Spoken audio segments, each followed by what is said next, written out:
welcome awardees, honored guests, families, faculty, students, and staff to the annual College of Medicine and School of Graduate Studies Awards Day ceremony. Yes, we can. Thank you. My name is Jeffrey Putman, and I am the Vice President for Academic and Student Affairs. On behalf of our President, Dr. Wayne J. Riley, and our entire faculty, staff, and administration, allow me to be the first to congratulate all the awardees. That's right.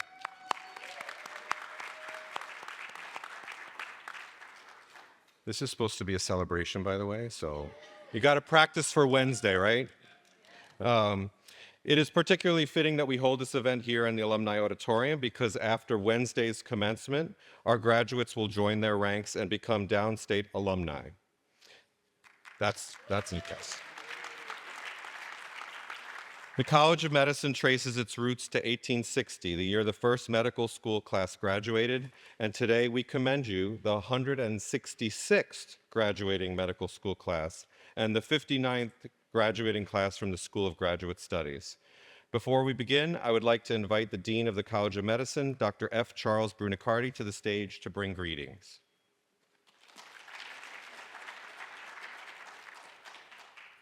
Thank you, Jeffrey. Hi, everyone. Good morning, good afternoon.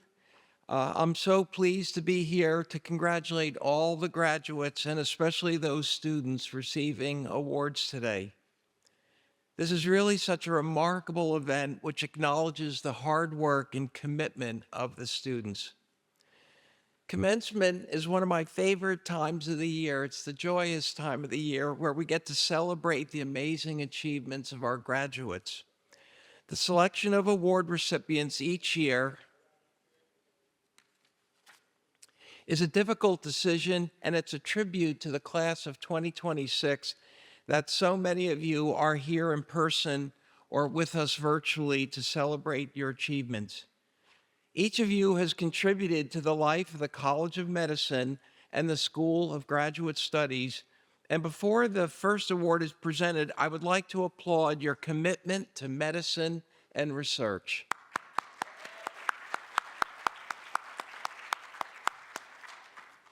Before we begin, and I know the Dean of the Graduate School, David Christini, joins me in this, I want to thank each and every one of you in the class of 2026 for choosing SUNY Downstate College of Medicine and the School of Graduate Studies for your education and training. I know we do not say it enough. Your collective efforts have made SUNY Downstate Health Sciences University a better place, not just for yourselves, but for future generations of students. We hope as alumni you will continue to help us improve and make SUNY Downstate even better.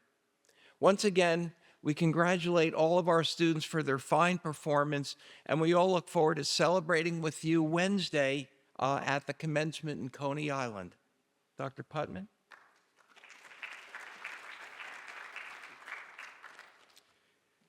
It is now my honor to call up your class president, Hannah Brown, to bring greetings.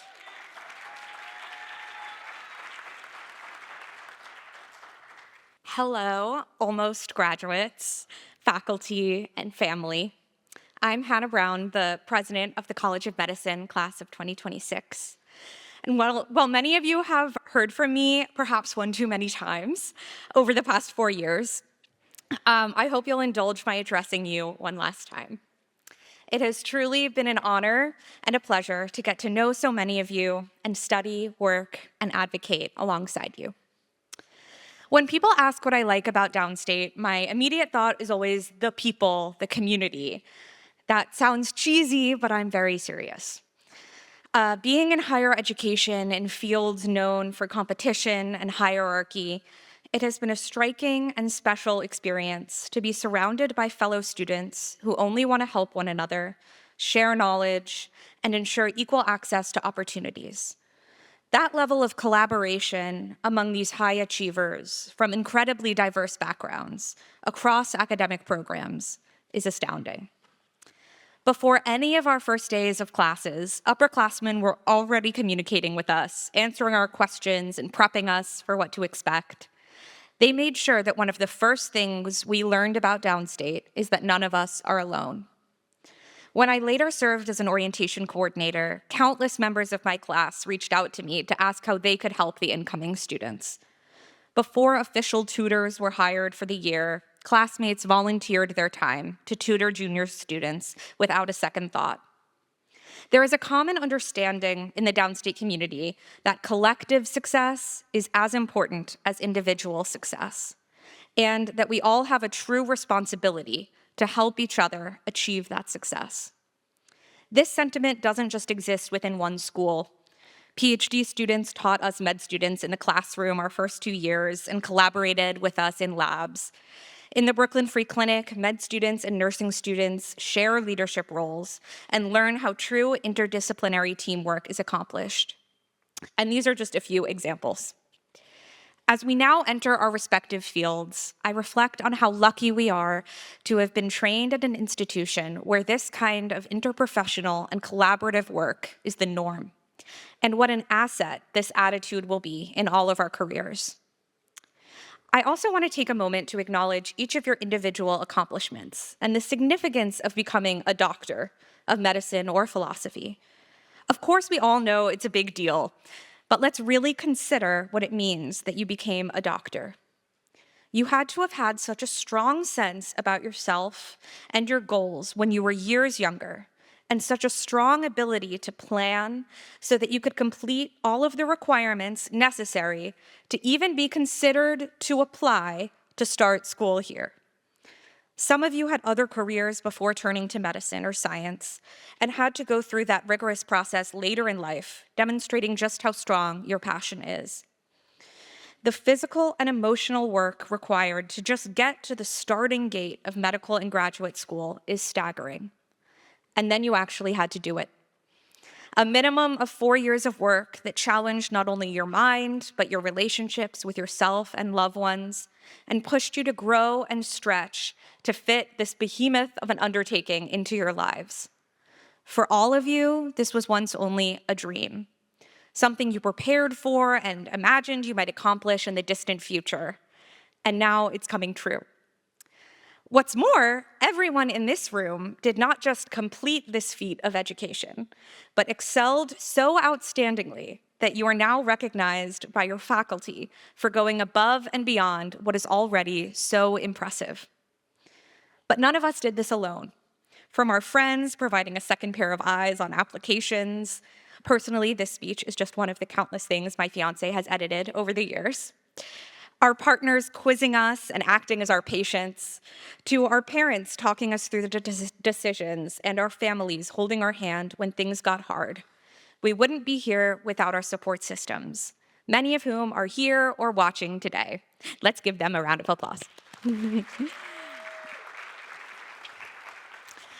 Now that we set out on a variety of careers, we're unified by the Downstate spirit instilled in us.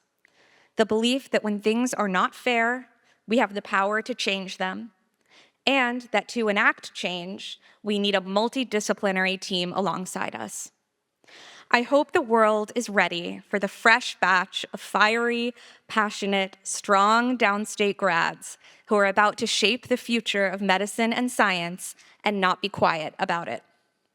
I cannot wait to practice medicine with each and every one of you as my colleagues. Congratulations.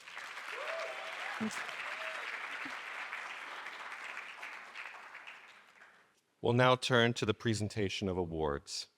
As recipients are called up, we ask that they come to the stage to receive their award, and then we will take a picture here on stage with the award presenter. We will begin with the awards of excellence and acknowledgement of honors from the School of Graduate Studies, which will be presented by Dr. Hilary Michelson.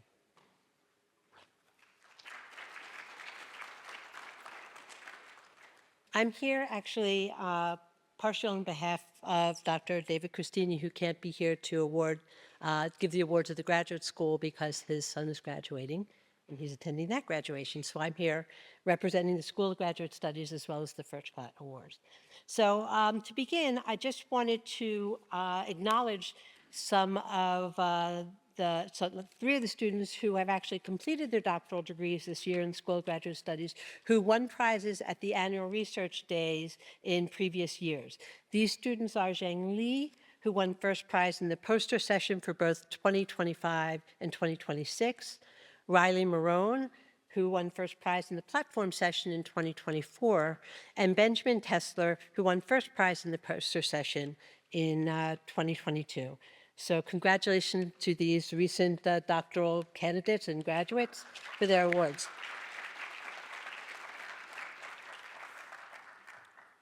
Okay, so I'm attempting to follow the schedule. The next award is the Liberalitas Award. Sorry, I did practice. The Liberalitas Award was established in 2013 in memories of Dr. Mary Mikowski and Vahe Amassian, two very special, very valued members of graduate school faculty for many years.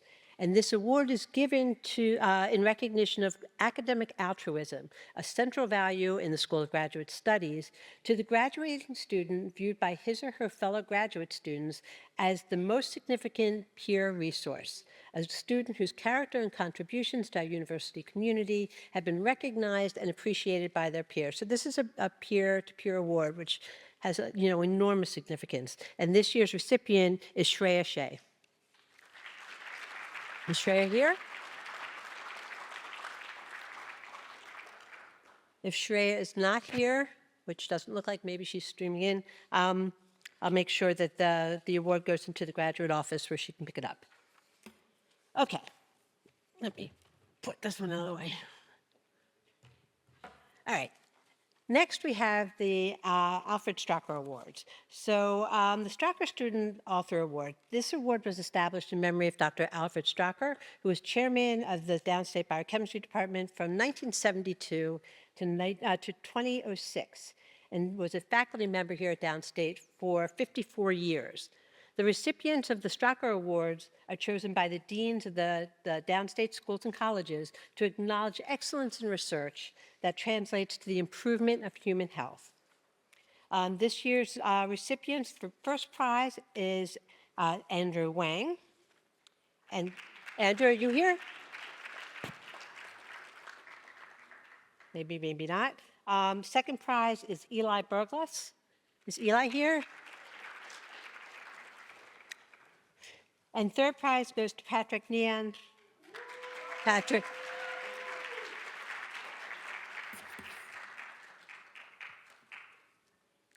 So come on up here, Patrick.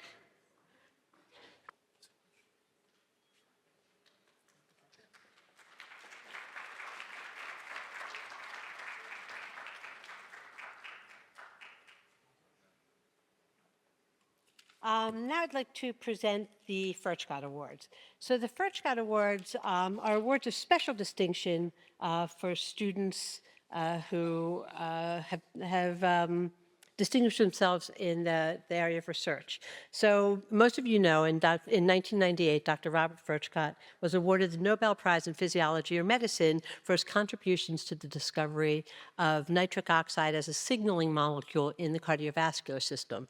Dr. Furchgott was a distinguished professor here. He served as chair of the Department of Pharmacology for several years, for many, many years. And he was the consummate scientist. He was brilliant, he was humble, he was mild-mannered, and he was extremely dedicated to research and very generous to all of us who were fortunate enough to know him during his years while at Downstate. I think it says in the program that Dr. Furchgott was back at work in the lab the day after he was awarded the Nobel Prize, and I can attest to that, having seen him in the office library that very day. He's extraordinary. And so these awards, the Furchgott Awards, are given to students who exhibit the same passion and dedicated to excellence in research that that Dr. Furchgott himself embodied. Okay, so first I'd like to do the Robert F. Furchgott Award for Medical Student Research. And this award is given to a student who demonstrates the type of passion for their research that truly embodies the spirit of Dr. Furchgott. We had an extraordinary number of students, medical students, extraordinarily talented group of medical students who applied for the award this year. And the quality of research, as I have said in years past, keeps getting better and better. And I'm very proud to acknowledge the mentorship of these students and their extraordinary contributions. There are 3 students who were awarded honorable mentions by the committee. These students are Noriel Banayan, and I apologize if I mispronounce anyone's name, Patrick Nian, and Raphael Carew. So if Noriel, Patrick, or Raphael are here, come on up. And the winner of the Furchgott Medical Student Award is David Cano. And David did his research on PKM zeta in the laboratory of Dr. Todd Sachter. So is David here as well?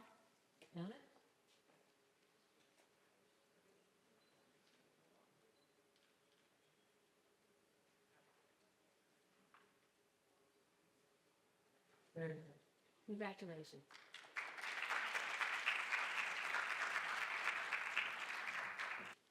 The Robert F. Furchgott Award for Excellence in Research is given to the graduate student whose research is considered outstanding among the cohort of graduating students this year who have defended their thesis, all within this past year. This year's recipient is Dr. Xiang, whose thesis is entitled Effect of Sphingomyelin Synthase Family on Lipid Metabolism, and was performed under the mentorship of Dr. Xiang.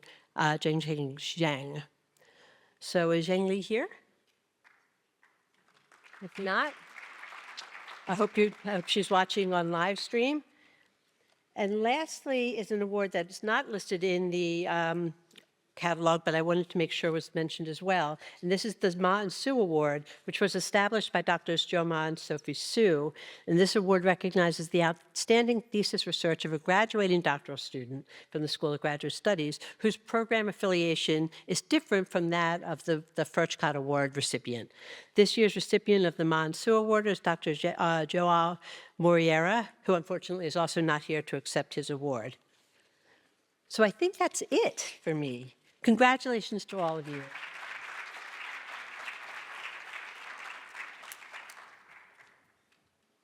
Thank you, Dr. Michelson. Our next section of awards are the College of Medicine Honor Scholarships and Achievement Awards, presented by the Dean of the College of Medicine, Dr. F. Charles Brunicardi.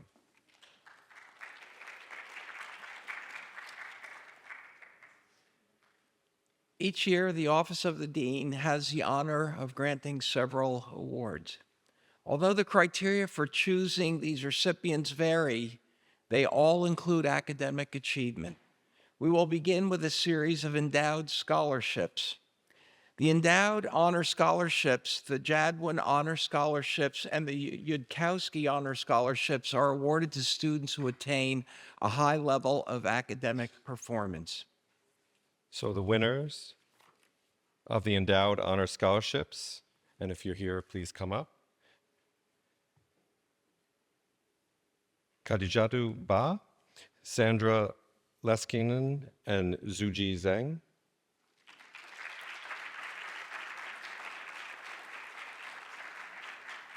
And for the Jadwin Honor Scholarships, Maria Farag, Elsa Naito, and Alexander Pan.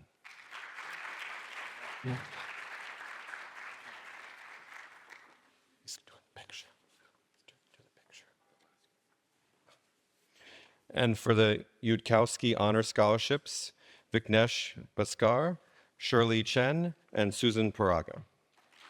I'm gonna do the picture for both of these.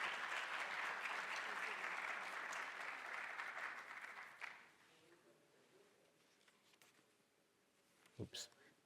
We can do a group. We can do it. Which one? Yeah, that's fine.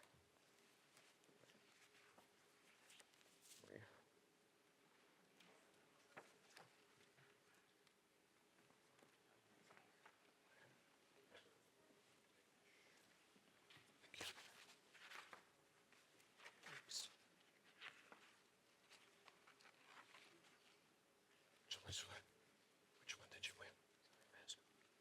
Oh, that's good.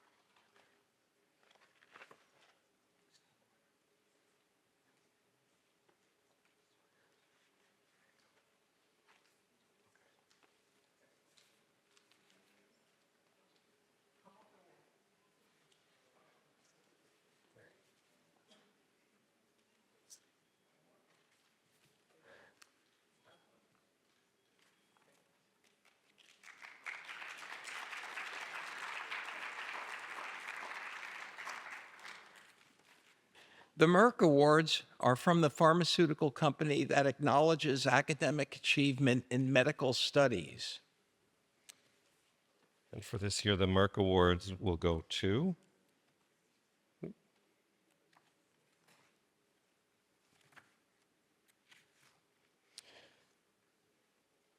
Swania Chistilin, Jack Flanagan, Raphael Carew, and Benjamin Prizer.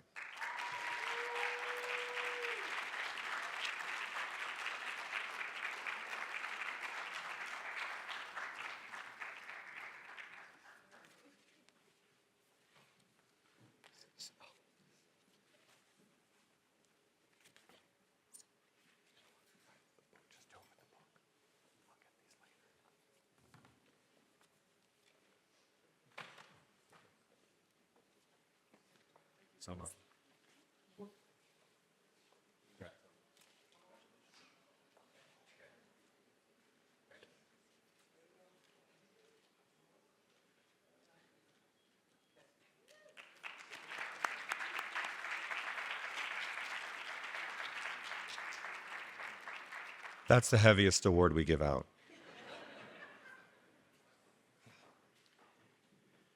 The U.S. Public Health Service Excellence in Public Health Award recognizes medical students who have demonstrated outstanding leadership, service, and commitment to improving the health and well-being of their communities through public health initiatives, advocacy, education, and community engagement.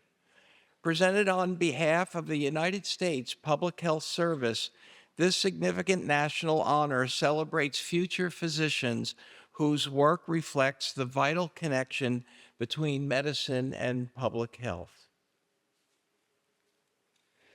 And this year, our winner of the Public Health Award is Toby Somerin.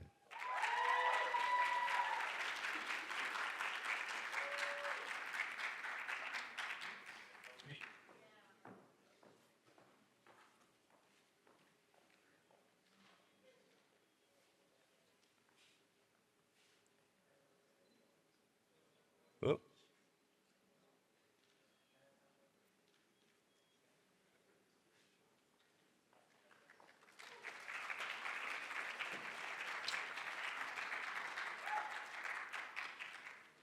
The Eugene B. Fagelson MD Scholarship was established by former Dean Eugene Fagelson.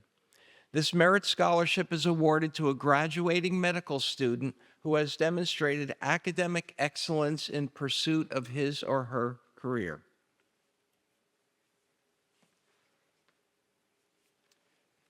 And this year, the winner of the Fagelson Award, Francesca Kabemba.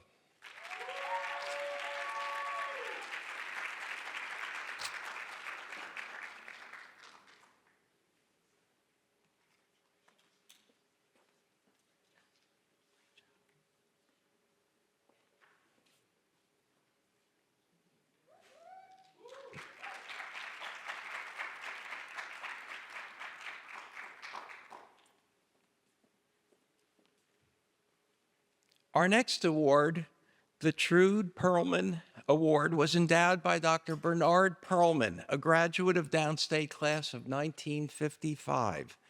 This award is a living memorial to his wife in that it honors her efforts in supporting her husband and raising their 3 children as Dr. Perlman attended medical school and completed a neurosurgery residency. Each year, nominations are sought from the graduating class. There were multiple nominations, all of which are worthy.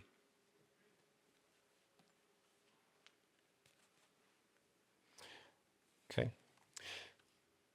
And we have an honorable mention and a winner at this, but I'd ask both to come up. So the honorable mention is Tyler Rodriguez, who's the partner of Molly Smith. Are you here?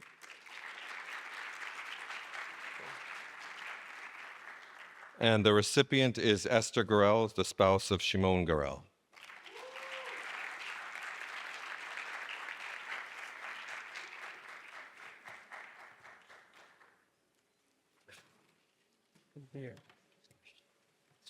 You can take the picture.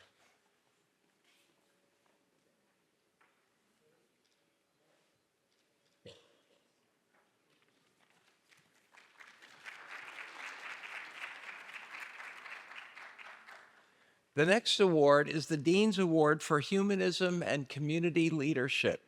This award is presented to students whose empathy, leadership, and dedication have made a meaningful impact on their fellow students and the broader college community. This award honors individuals who embody the values of humanism, service, collaboration, and community building within medical education. And this year, the recipient of this award is Hannah Brown and Kunika Chahal.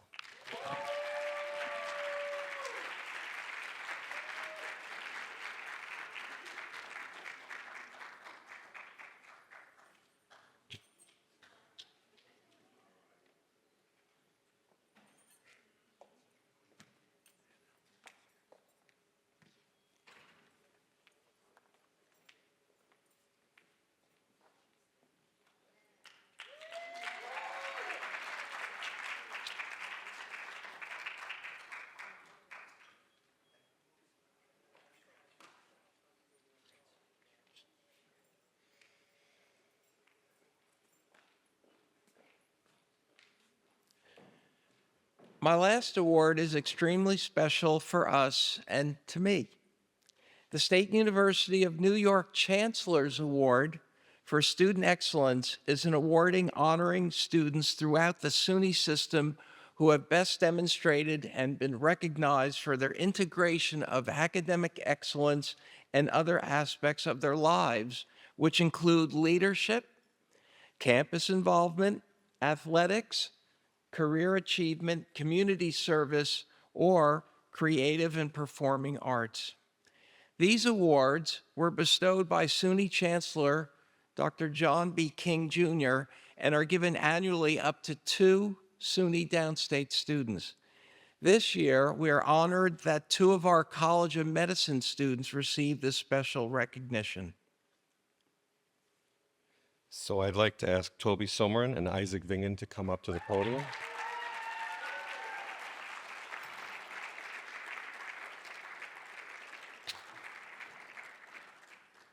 This is Toby's. Okay.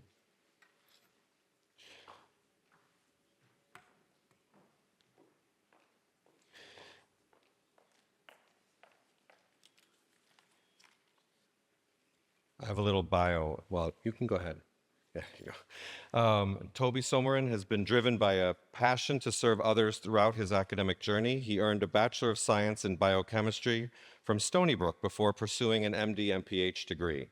After his 3rd year, he completed a research fellowship at Children's Hospital of Pittsburgh and SUNY Downstate, producing more than 12 authored papers and over 70 presentations spanning reconstructive plastic surgery, health policy, and healthcare disparities. He championed legislation advocating for mandatory wellness days for 250,000 students throughout SUNY and was honored with both Gold Humanism and AOA recognition. Toby is pursuing a career in reconstructive plastic surgery with dedicated interests in health equity and global health. Congratulations, Toby.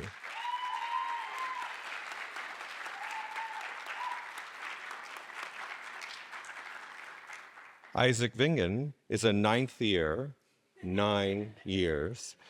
As he says, he spent his 20s with us. MD, PhD student at SUNY Downstate Health Sciences University and a graduate of SUNY Binghamton, where he earned a Bachelor of Science in Integrative Neuroscience and served as captain of the varsity swim team. During his time at SUNY Downstate, he has distinguished himself through exceptional leadership, serving as president of the University Council, the Student Center Governing Board, and the MD PhD Student Council. In these roles, he has enhanced the academic environment, led impactful campus-wide initiatives, and championed student advocacy during a critical period for the institution. He defended his PhD, which focused on hippocampal gene expression. Thank God you didn't ask me to read the real title. In memory recall, and will pursue residency training in neurology with an emphasis on clinical research. Congratulations, Isaac.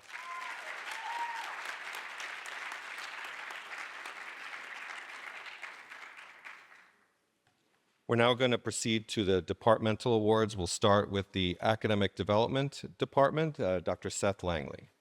Thank you, Dr. Putman. It is my honor to present this year's award for excellence and leadership in teaching. In this context, teaching has to do with the characteristics that embody the ability to instruct, the ability to provide input in a way that allows students to comprehend the instruction, and the ability to inspire. Our first recipient is none other than Julia Bishop.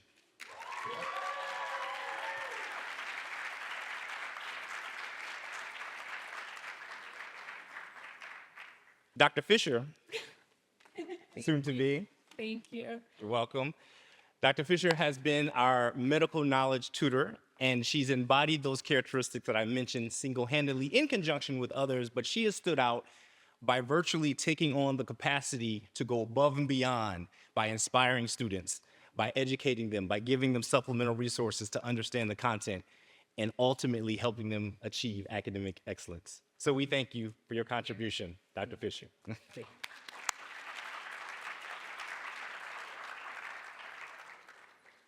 Our second recipient has also embodied such excellence in leadership in teaching by way of contributing anatomy instruction, being able to inspire students to dissect from many anatomical positions and understand how to make precision in dissections in ways that allow them to contribute to excellence in knowledge. And this year's recipient is none other than Haroon Hack. Please rise, sir.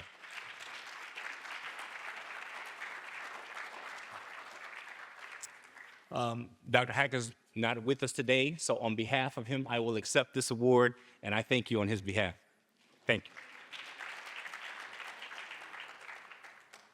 Thank you, Dr. Langley. Our next presenter is Mr. Adam Bergman. Hi, everyone. So the Student Center, along with the Student Center Governing Board, we give out lifetime membership awards every year. These are to students who have gone above and beyond for the Student Center, student life, programming, the weight room, everything of the sort. So 2 recipients already received it, our Civilization Awards ceremony. Hi, Kanika. And then Sherry couldn't be here, but unfortunately 2 had to miss it, so I do have theirs right here. So I would like to invite, I'm going to talk for them about a minute, but I like them on stage. Hannah Brown, Isaac, and Kanika, you can come up too, please. We don't actually have something for you. So as Dr. Putman already mentioned, Isaac's been here for 9 years. That's 9 years I've had to work with him.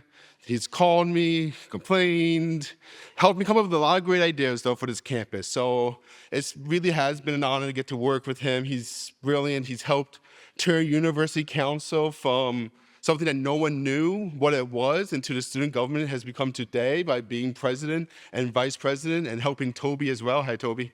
They really have changed that board and really have made it a student government fighting for this campus and for everyone here. Hannah, there's just so much I can say about her energy, her everything she's done for the Student Center. She's been one of our managers, events, advocating for our programming. I'm going to miss her. I'm going to miss all 3 of them so much.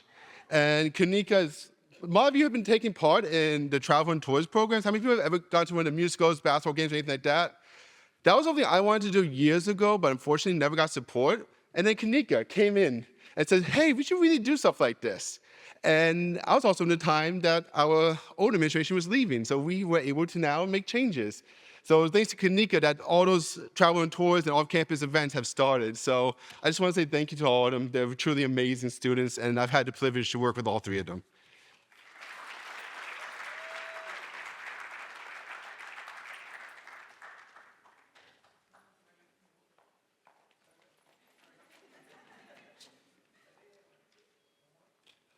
Our next presenter, I'm not sure, is Stephanie DiBranza here from the Alumni Association? Okay.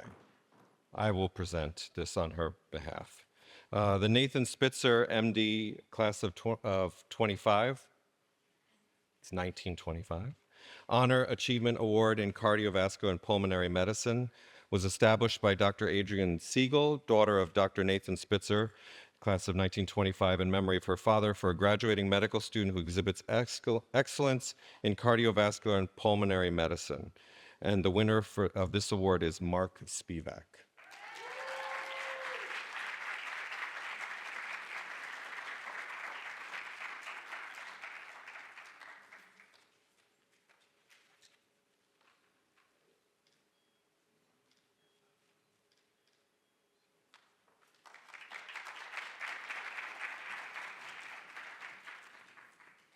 I'm going to go slightly out of order because someone has to leave. Can I invite up Dr. Riccardo Bianchi to do one presentation before we move on to the next section?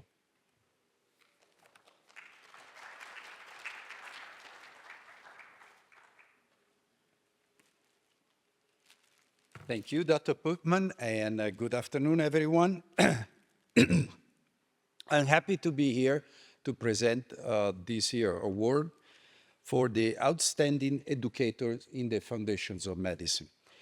This award is determined by the results of the course evaluations completed by foundation students, and is reviewed by a dean's committee. It recognizes outstanding teaching in the foundation's year. This recognition is especially meaningful because it comes directly from our students. Through their comments, appreciation, reflections on the impact that one educator has made throughout the year. Their feedback consistently highlighted not only outstanding teaching, but also mentorship, compassion, accessibility, and a genuine commitment to student growth. Here, I just give a couple of comments from her PBL students that, more than anything else, highlight the impact that Dr. Chakrabarti had on them. Dr. Chakrabarti has been an excellent PBL facilitator. She makes sure to answer all our questions clearly and explains things in a way, excuse me, that is easy for us to understand. She also encourages our own independent thinking and wants us to come up with thought-provoking questions. Another comment, Dr. Chakrabarti always encourages discussion and has us think beyond just the questions that we came up in class to fully understand the topics we are discussing. So Dr. Chakrabarti has an impact on many students. She had PBL groups in the first 3 units. She had 5 PBL groups in the first 3 units of foundations. She's also involved in many other aspects of medical education. She's been a member of the Academic Promotions Committee, and she has leadership roles in administrating 2 of the 6 courses, Unit 3 and Unit 4. So it's an honor to recognize this year's recipient as best teacher as outstanding educator of the foundations. And I welcome to join me, and I congratulate Dr. Sumita Chakrabarti.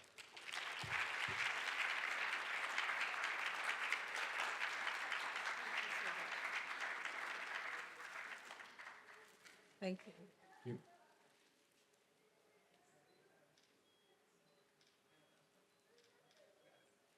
Now proceed to the Academic Department Awards for the Department of Anesthesiology, Dr. Dennis Demakulangan.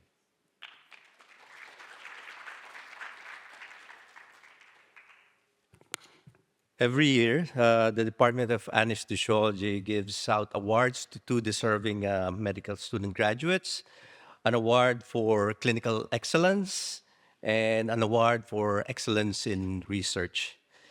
The Dr. Joseph Giffen Award for Clinical Excellence is named in honor of Dr. Joseph Giffen.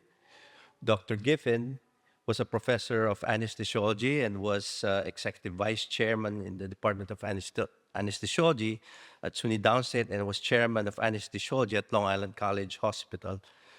Dr. Giffen was a physician of multiple talents and outstanding clinical skills. He was a dedicated educator. This award is given to the student who exemplified the qualities personified by Dr. Giffen. This year's recipient performed exceptionally well in his 3rd-year clerkship and 4th-year elective rotations, displaying exceptional clinical skills and strong work ethic, professionalism, and excellent fund of knowledge. The award is given to Samuel Sabsanov.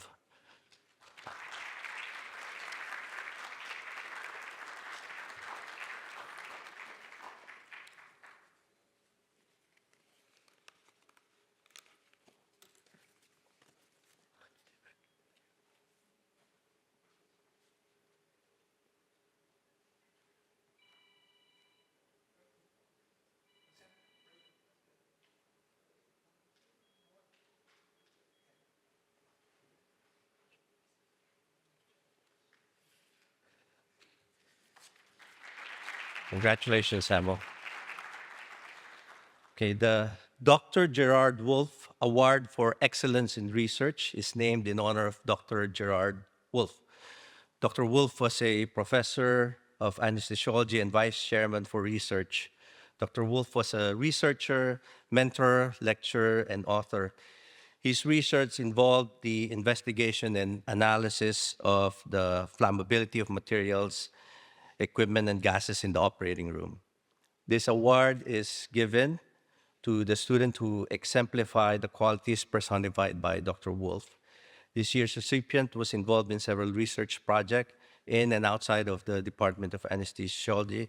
His work was presented in national meetings. And the award is given to Dhruva Chabra. Yeah.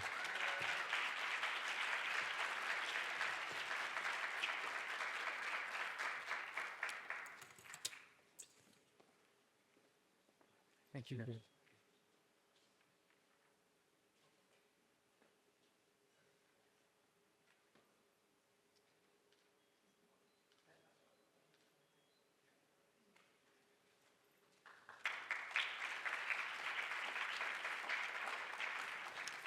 Congratulations, Dhruva. For the Department of Cell Biology, he needs no introduction, Dr. Sam Marquez.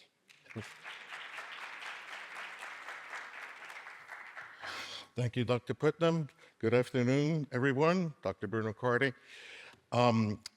Before I give the award for the Jakeway Award, the person that normally does this is Dr. John Kuby, who knew her a lot more than I did, but I just want to give some perspective of who Jacqueline Jakeway is. For over 4 decades, Dr. Jakeway served as a cornerstone of medical education, pouring her passion for anatomy and neurology into generations of students. Her remarkable ability to transform complex neuroanatomical pathways into understandable and engaging concepts left a lasting impression on countless future physicians. I personally had the privilege of observing her in the anatomy laboratory. Carefully, and by the way, I have anatomy right now, that's why I'm wearing my scrubs. Carefully studying the refined teaching and dissection techniques she had perfected through over 40 years of experience.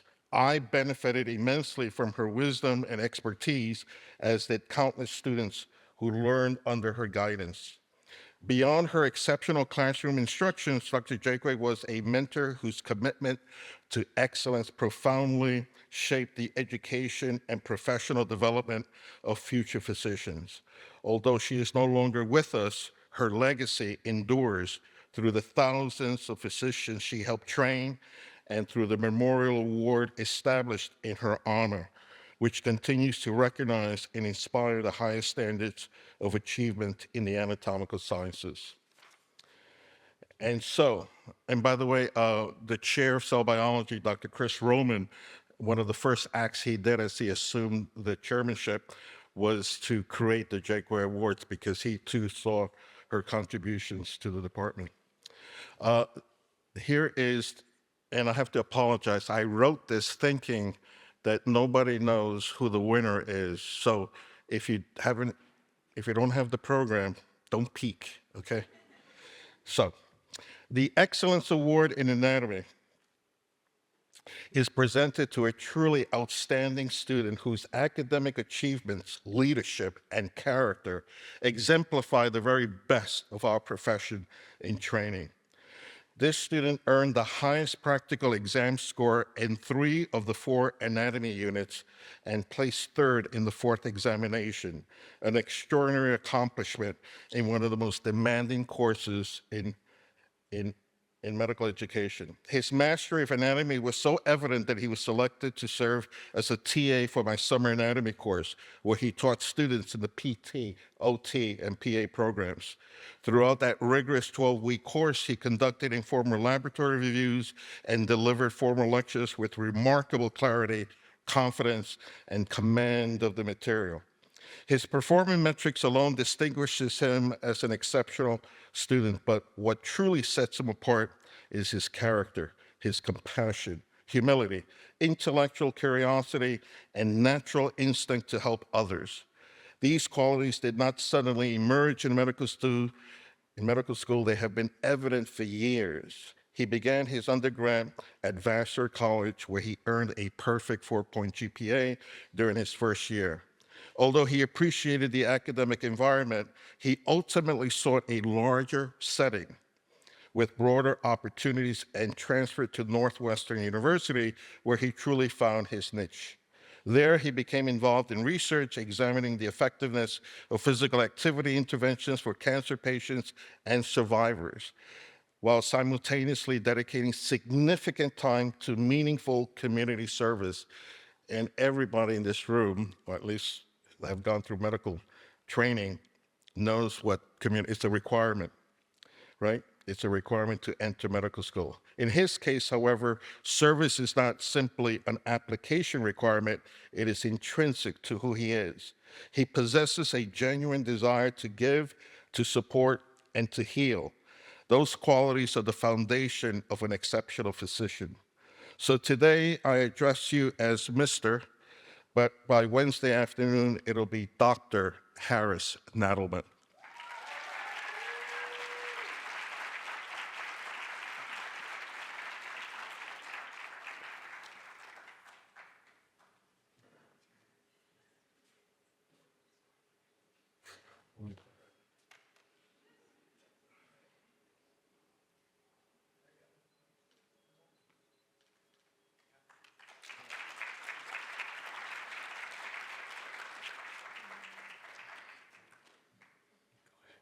After a year of medical school, and now the summer comes and he's my TA, he says, Dr. Marcus, do you know who I am? Yeah, you took in it? No, you interviewed me when I came into the interview. So that's how come I know it so well. I forgot who he was. Okay, so the second one is for anatomy education. So she came through the integrated pathways pathway. So this, it's not written by me, so the name is present, so I have to give it away. Ms. Sophia Zweig persevered through Foundations Gross Anatomy to excel in gross anatomy dissection and knowledge. Through her remaining years at Downstate, she became an advocate and offered assistance for students who were struggling to learn anatomy. She shared her study techniques and knowledge with her junior peers through her participation in the teaching of gross anatomy, MS4 elective. Sophia has a special interest in improving knowledge and study of female reproductive and perineal anatomy. Her review of the medical literature found a paucity of information on the anatomy of the female external genitalia, in contrast to what was studied and written about male external genital anatomy. She was a student leader in requests to include coverage of both male and female sexual function and dysfunction in the Unit 4 lecture of that name, when previously only male sexual function and dysfunction had been covered.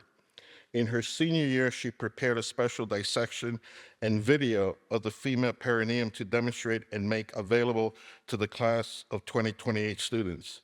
It is now added to our video collection and posted as a resource for future students to use. This work was presented at a family medicine conference in 2025 in the context of its relevance for clinicians. And on my part, what I would like to reveal about her participation was that she went to Medgar Evers to advocate against the closure of University Hospital and spoke to what was an intimidating column of individuals that were representing an impediment for funding. And she got up there and was a star for telling how great Downstate was, the only COVID hospital during the pandemic. Amazing. Please honor Sophia Zweig for her work in the anatomical science education.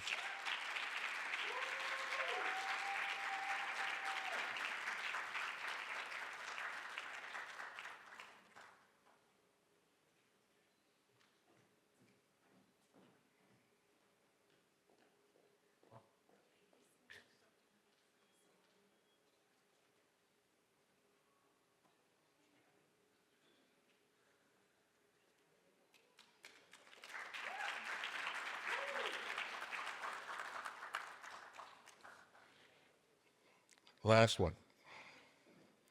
The Excellence Award in Anatomy Education is presented to an exceptional student whose accomplishments extend far beyond academic excellence. The recipient distinguished herself academically, earning an outstanding 94 average across all 4 units of anatomy. Yet it is her journey, marked by resilience, determination, and strength of character, that truly defines her achievements.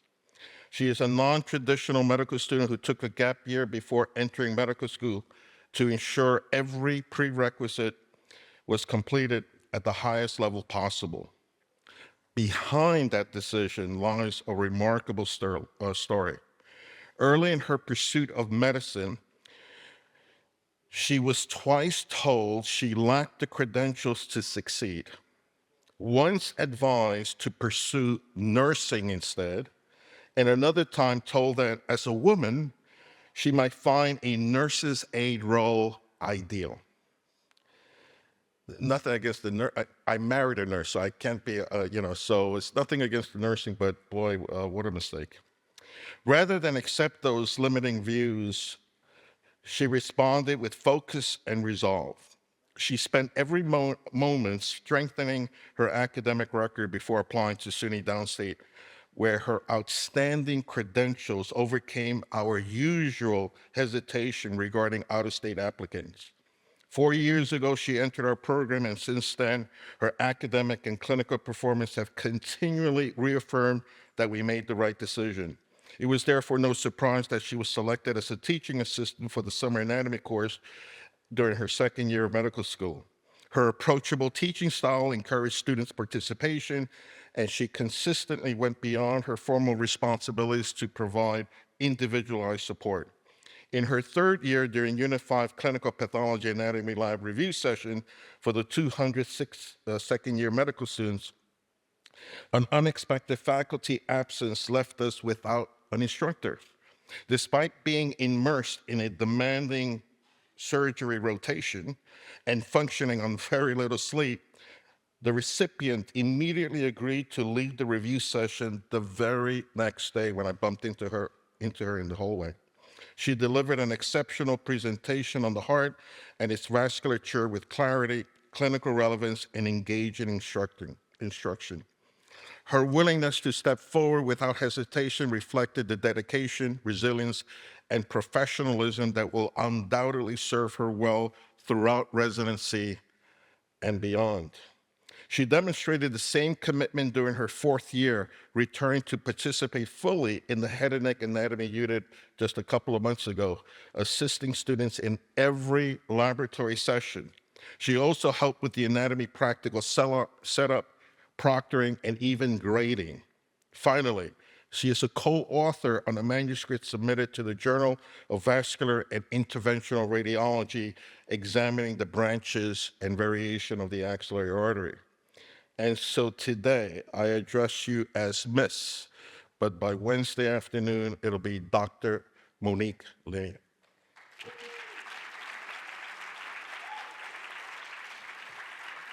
I think you were coming that way.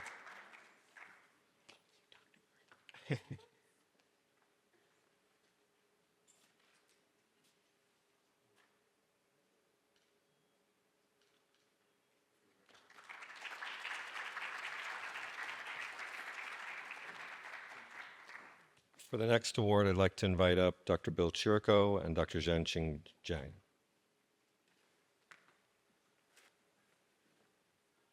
Dr. Xiang and I are honored to present the Eva Kramer Award for Excellence in Histology. Dr. Kramer was a beloved member of the Downstate faculty for over 50 years. I think some of you were probably taught histology by her. She passed away in 2024. She was widely regarded as an exceptional histology instructor and made numerous contributions to the institution. While I can't cover them all, I will mention two.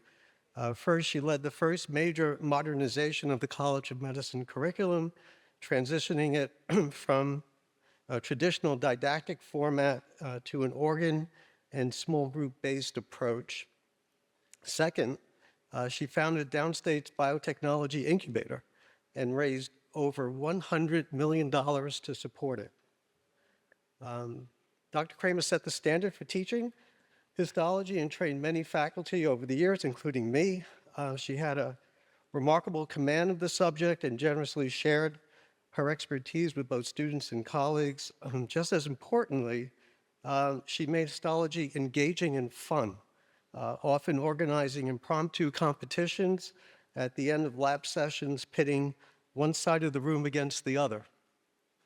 She also shaped how we teach and assess. Histology exams are developed collaboratively, and she insisted that they focus on meaningful concepts rather than trivial details. And above all, they be fair. The students' appreciation for Dr. Kramer was evident in her selection as presiding marshal at commencement for over 25 years. Please join me in honoring this year's recipient of the Dr. Eva Kramer Award for Excellence in Histology. And the winner is Katerina Rivera.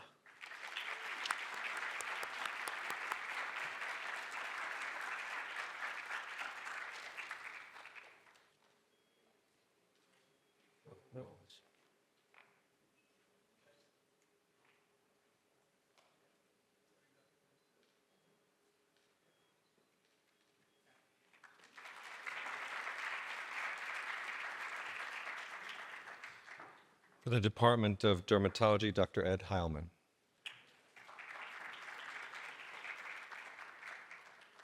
Hello, everybody. I'm not Ed Heilman. My name is Dr. Jerry Jagdeo. On behalf of the Department of Dermatology, it is a pleasure to give this award to Alexia Collins. It is the Dermatology Award for Academic Excellence, the Alan R. Shalita, MD Award for Excellence in Dermatological Research. Dr. Shalita was a distinguished professor and the chairman of the Department of Dermatology for nearly 40 years. He was a pioneer and internationally known for his expertise in the treatment of acne. Dr. Shalita was best recognized for his skills as a clinician, a researcher, and an educator. His research contributions were groundbreaking work on the treatment of acne, which impacted and benefited the lives of millions of patients worldwide. Dr. Shalita was revered by all of the doctors he mentored and trained and beloved by all that knew him. It is my honor to give this award to Alexia Collins, who is a wonderful person and researcher, and we look forward to her continued success in the field of dermatology.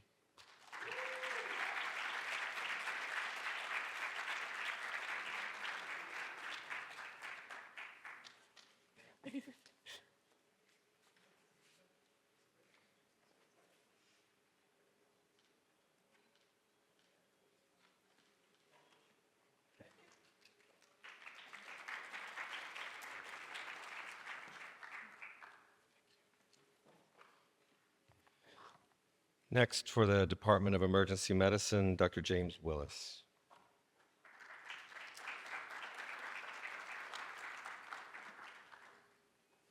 Okay. We will come back. Sometimes people get called away for medical emergencies. It's Department of Emergency Medicine. We'll come back. We'll skip to Department of Family Medicine, Dr. Hannah Brooks.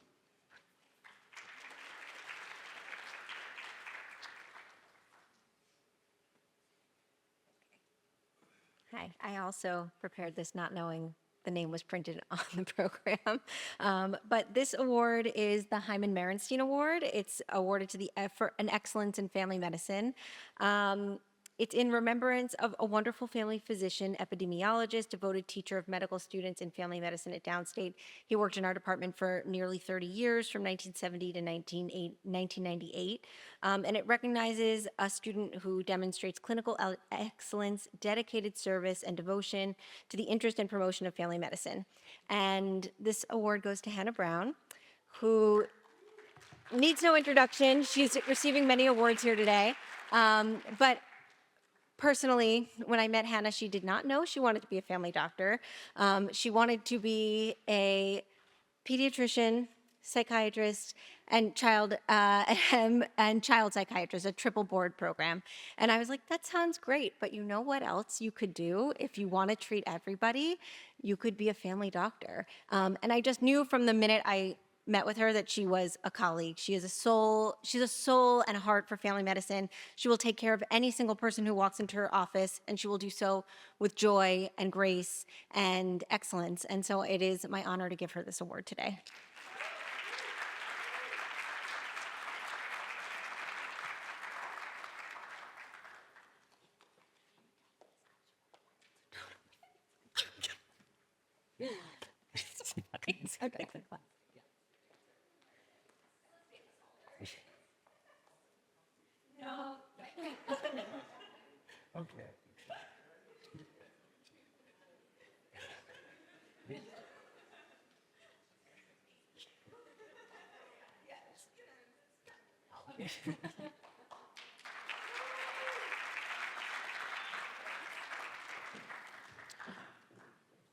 Department of Otolaryngology, Dr. Ann Plum.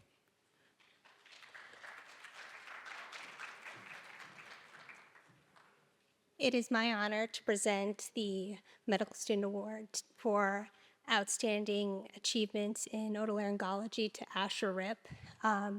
Asher has demonstrated consistent excellence in otolaryngology, both in the clinical settings as well as throughout his career here at Downstate and during his research here at the Medical University of South Carolina in terms of commitment to research in the field of otolaryngology. So it is my honor and privilege to present this award to him. I know he's going to be fantastic in his next stages as a resident and then in 6 years as an attending. And I look forward to seeing what you are going to achieve.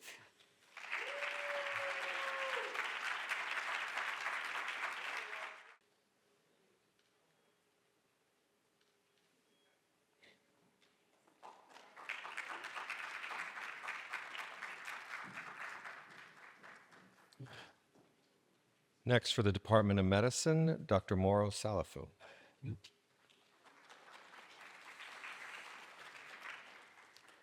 Dr. Putman, Dean Brunicardi. Good afternoon to all of you.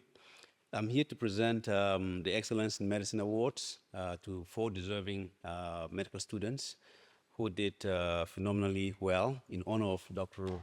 Eli A. Friedman, who was a distinguished teaching professor of medicine from 1963 to 2018.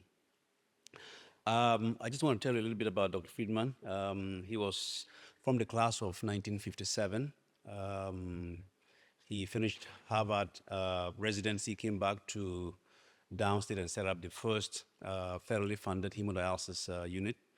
He subsequently, so just to stress on that point, this institution performed the first dialysis in the United States. I just want to make sure that is clear.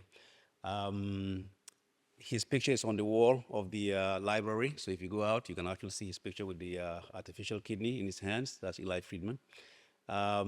He subsequently became president of the American Society of Nephrology. He wrote about maybe 700 manuscripts, 12 books. He was a master clinician. He actually trained me and others. When he was on service, everybody wanted to be the resident or the student around him. He was such a good teacher. He exemplified everything: clinician, educator, scientist, just name it. So these 4 awards I'm going to present exemplifies that spirit that we embodied, we learned embodied in Dr. Friedman. So I'm going to mention them by name, and as you come up, I will describe you a little bit, and then you get your award. So the first award is Mark Joseph Spivak. Is Mark here today?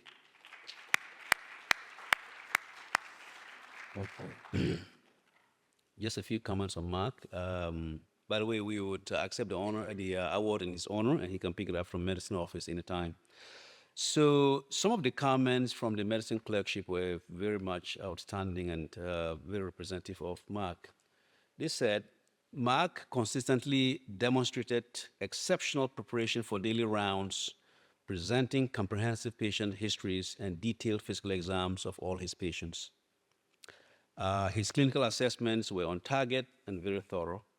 And in his sub-I, they said, excellent student, consistently performed above expectation and very pleasant to work with. So Thank you for that performance. The next student is Sean Martin Carroll. Is Sean Martin Carroll here?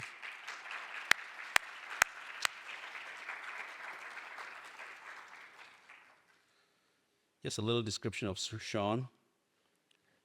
In the clerkship, he was described as doing an excellent job with his presentations, including one presentation of a very complex patient with HIV/AIDS. He was an integral part of the medical team and was just an exceptional physician beyond the level of training.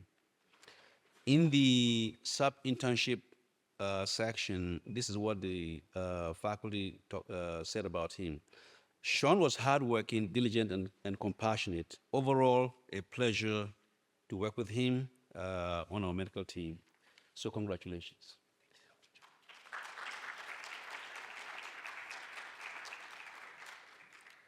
The next student is Nikita Gupta. Is Nikita here today?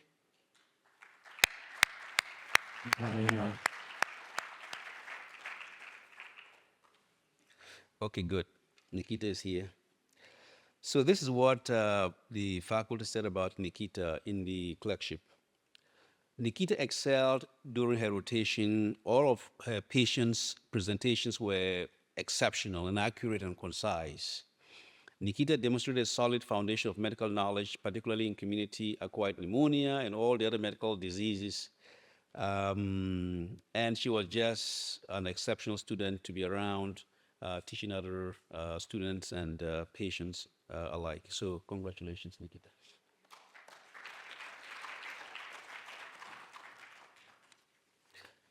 And last but not the least is Paula Araceli Pedrani.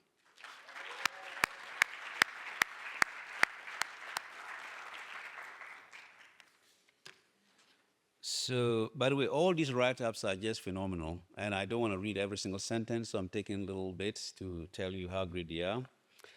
So these are the comments from the faculty for the clerkship rotation. One of the best students I had this academic year was Paula. Great communication skills, very enthusiastic and always ready to learn. Great fund of knowledge, and she excelled in everything, including work ethic. She was motivated to learn and contributed to patient care, and was able to be directed very nicely on rounds. She demonstrated strong clinical engagement, initiative, and professional reliability. She prepared and delivered thoughtful, well-organized presentations.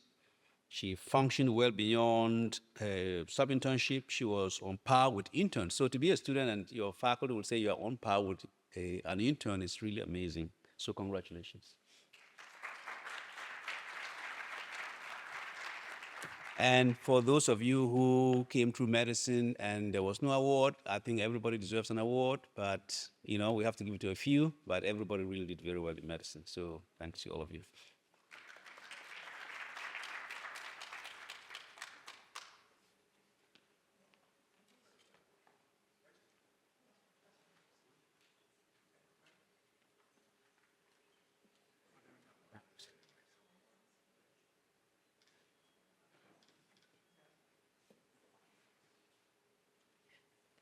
For the Department of Neurology, Dr. Brian Anziska and Dr. Lisa Merlin.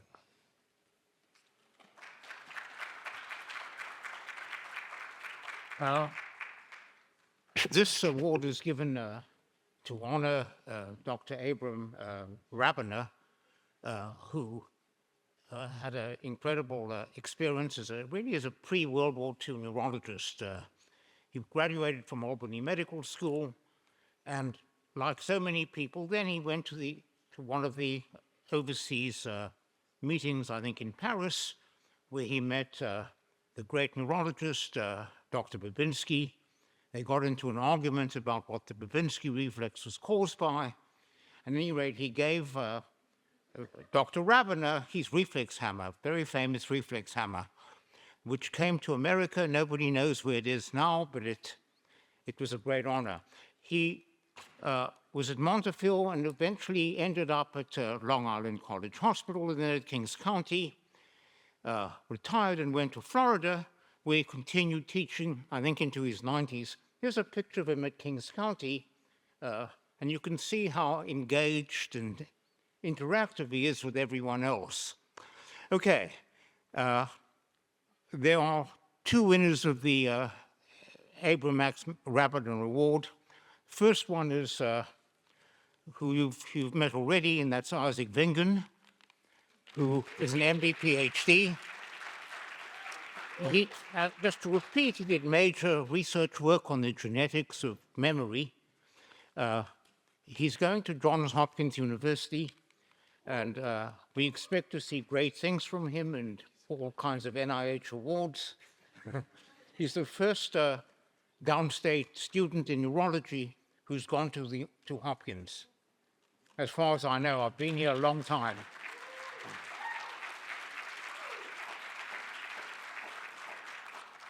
And the other winner is Max Custer.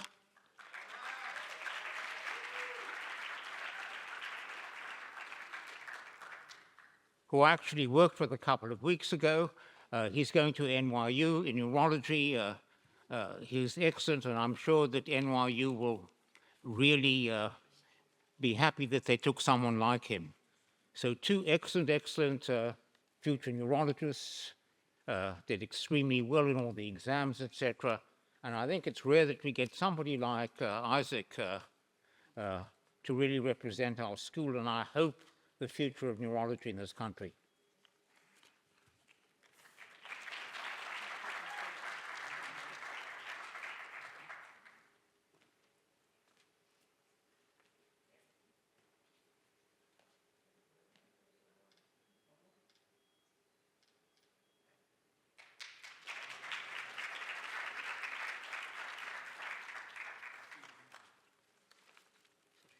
Want to announce the next award? Okay, the next award from neurology is the American Academy of Neurology.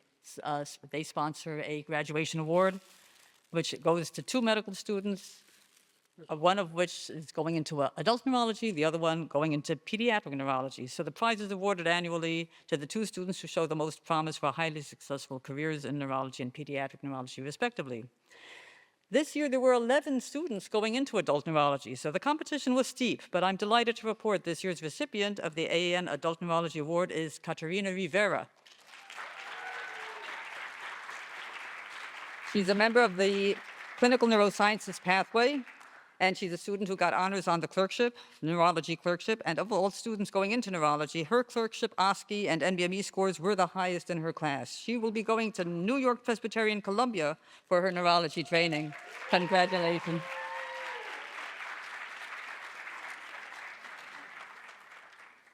And there's a bag too. Hold on. Yes, Katrina. That's also very fun.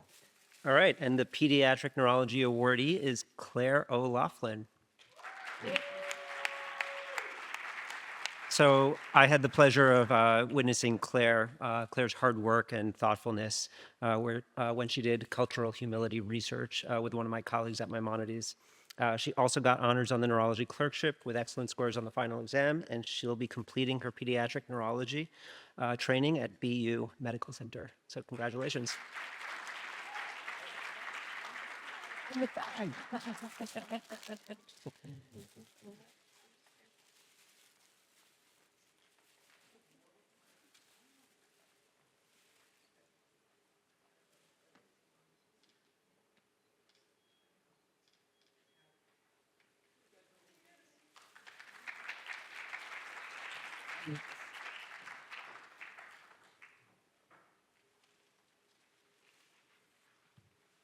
For the Department of Obstetrics and Gynecology, Dr. Melanie Peters.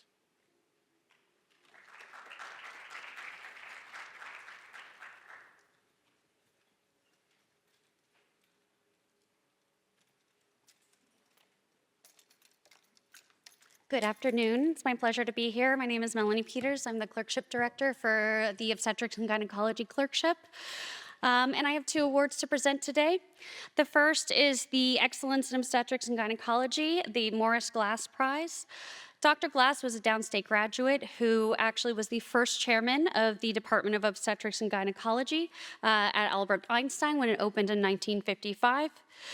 This award is given to the student who was most outstanding clinically during their third year OBGYN rotation. The recipient of this prize is Alejandra Ruiz.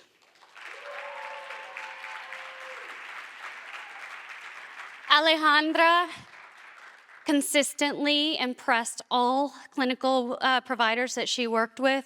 She assisted in surgical procedures that are usually reserved for senior residents in OBGYN and was able to flawlessly assist in those procedures. She also really took ownership of her patients. She would come in on her days off to round and make sure that her postoperative patients were recovering well. Not only that, does Alejandra consistently advocates for the female patients at the Brooklyn Free Clinic in her role as the Director of Reproductive Health Services at Brooklyn Free Clinic. And Alejandra possesses a very wide medical knowledge that was, again, comparable with that of senior level residents. So today I'd like to present this to Alejandra.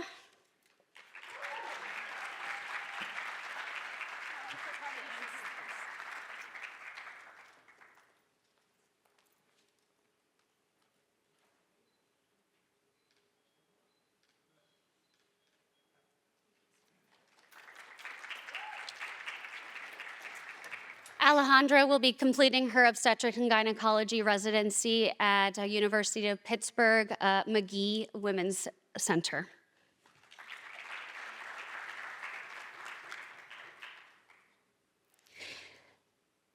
The next award that I would like to present is the Abraham J. Ranji Prize. And this award is given to the student that is most likely to succeed in the field of obstetrics and gynecology. I'd like to award this to Francesca Kabemba.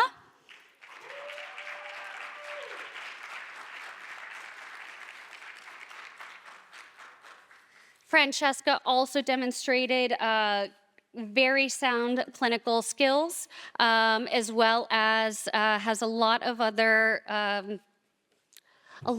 awards under her belt.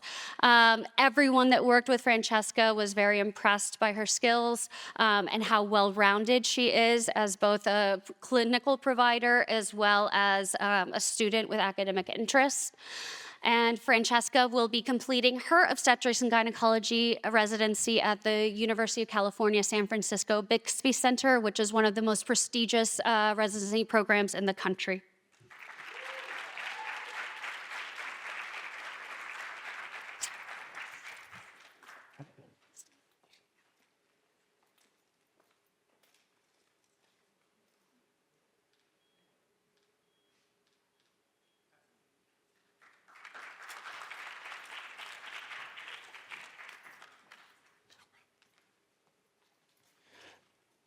For the Department of Ophthalmology, Dr. Insi Dursu.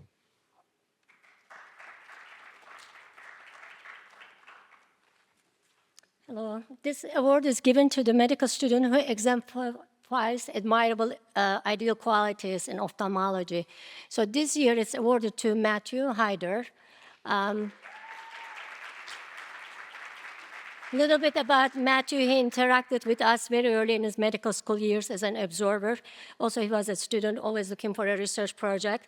Then quickly he enrolled in various projects from bench research all the way to the clinical ones. And he also shined during his clinical rotation. When his name came up among residents or more junior students who are applying to ophthalmology or who want interest in ophthalmology, they already knew him. He has already been a great mentor to them.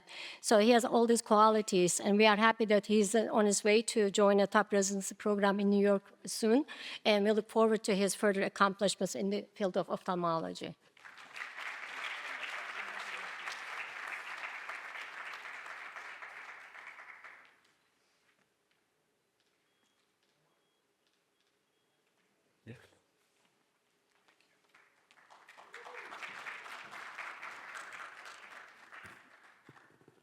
For the Department of Orthopedic Surgery, Dr. Bill Urban.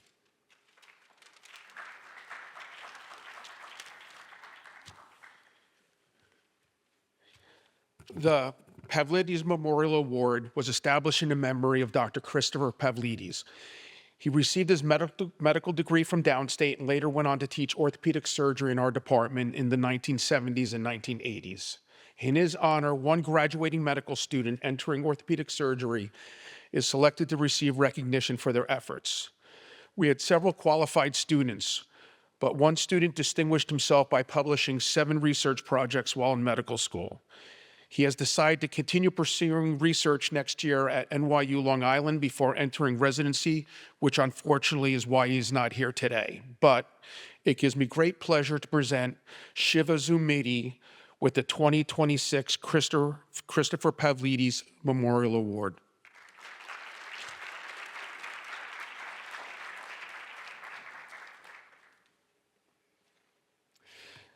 For the Department of Pathology, Dr. Juan Marcos Alarcon and Dr. Stephen Kang.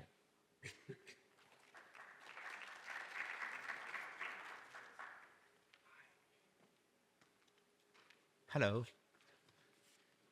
You know him, you see him, you love him. Isaac, come over here. I'm gonna put you on the spot. You can hear him from a block away. He has such a presence. Isaac, yeah, on the spot. You have won so many awards. You have the Chancellor's Award, the Liberitas Award, twice the Graduate School Research Awards. You have been part of the COVID task force for Jenny Livians. As a student president, you were there and met Gerbers actually against the establishment, the political establishment, telling them that no, we're not gonna let go. We want this hospital here. You have done so many things. In addition to that, and I have to say, I am the one to blame for those 5 years out of those 9. So you did your 4 years of medical school, 5 years with me doing your research, and his research was absolutely amazing. He figured out RNA sequencing techniques in order to decipher the complex genus architecture of the mouse brain during memory formation and memory maintenance. So if you're a mouse, he can help you.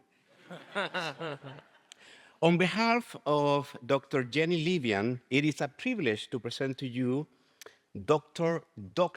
Isaac Bingham, the Award for Excellence in Research and Scholarship in the Department of Pathology, and good luck at Johns Hopkins. Excellent job.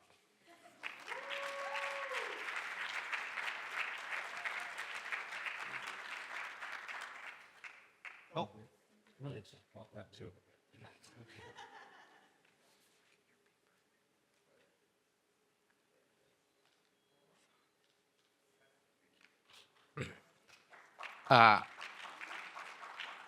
I'm delighted to present the College of American Pathologists, which is our premier professional society award for a distinguished medical student award to Annalena Sanfelici. And she came to our rotation and she was exceptional. She was passionate. She received the honors in the rotation.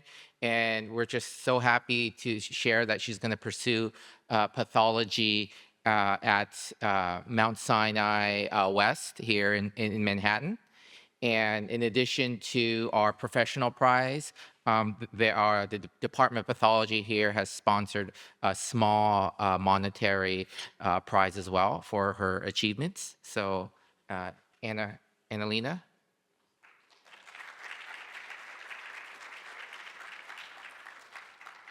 So I guess she's not here today, so I'll accept this in her honor. Department of Pediatrics, Dr. Christina Guillen.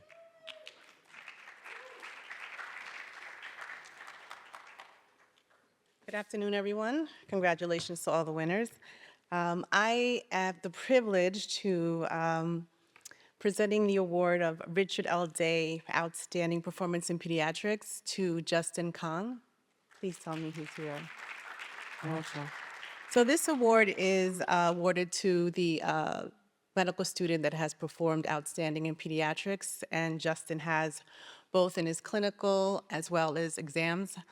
He scored the top out of our medical students in pediatrics. And I just want to share a little bit about Justin. Not only is Justin outstanding within his clinical performance, but Justin has a deep passion for community advocacy, outreach, and engagement as part of Peds R Us, but working very closely with the Department of Pediatrics and myself in every health fair, in every food pantry drive that we've had. And I hope that he continues to bring his excellence to Columbia, where he will be doing his pediatric residency program. So congratulations to Justin and also the Department of Pediatrics, as well as with the plaque. We'll also be giving a monetary award to Justin Kong.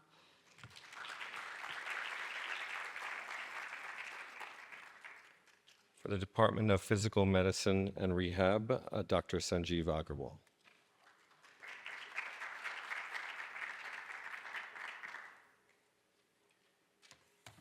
Good afternoon.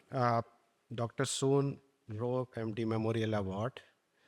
Dr. Rowe completed his residency training at Rusk Rehab at NYU and joined SUNY Downstate in 1976. He remained dedicated to the education and mentoring of PMR residents at Downstate until 2014. In recognition of his lasting contributions to the field and to resident education, this award is presented annually to a graduating medical student who has demonstrated a strong commitment to physiatry and shows promise for making meaningful contributions to the specialty. The recipient of this year's Dr. Rowe Award is James Kessler.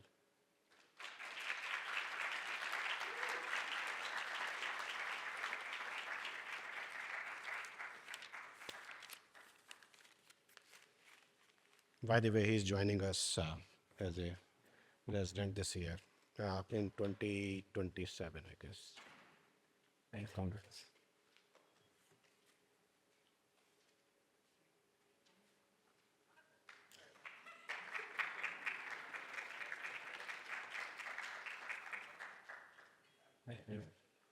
For the Department of Psychiatry, Dr. Jeff Fiola.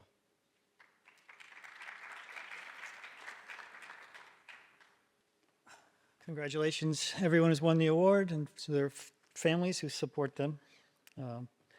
Department of Psychiatry is very pleased to present this award for Outstanding Achievement in Psychiatry to Anastasia Bowie.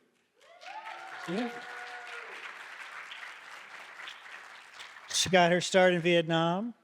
Anastasia graduated from NYU in 2015, was a research assistant at the Infant Action Lab, the Child Mind Institute, and then continued research in adolescent development at Stony Brook. And at Downstate, she was the founder of the LGBTQIA+ pathway and has been extremely active in student government and Physicians for Human Rights, and elected to AOA and Gold Humanism.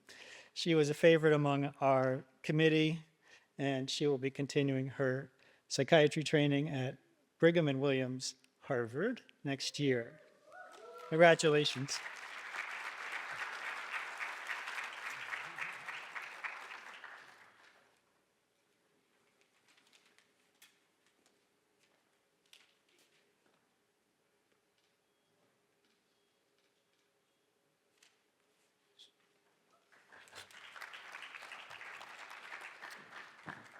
For the Department of Radiology, Dr. Srinivas Kola. Here. Okay, another one I'll come back to, don't worry. Department of Surgery, Dr. Panos Kougias.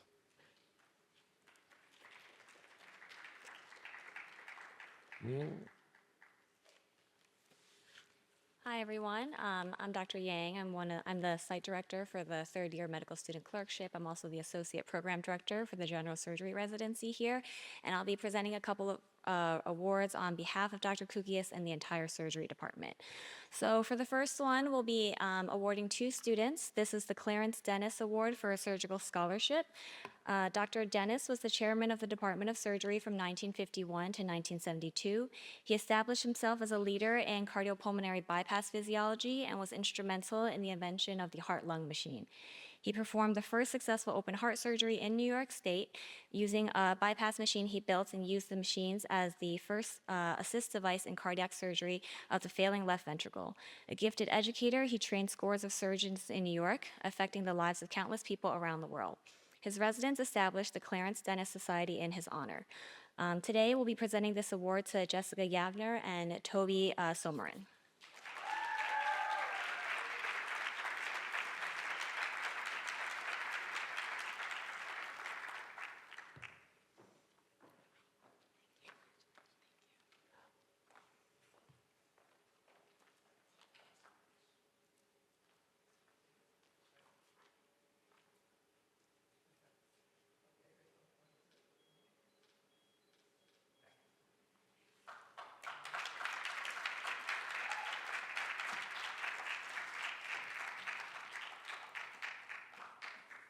The next award I'll be presenting is the Samuel L. Counts Award for Clinical Excellence in Surgery.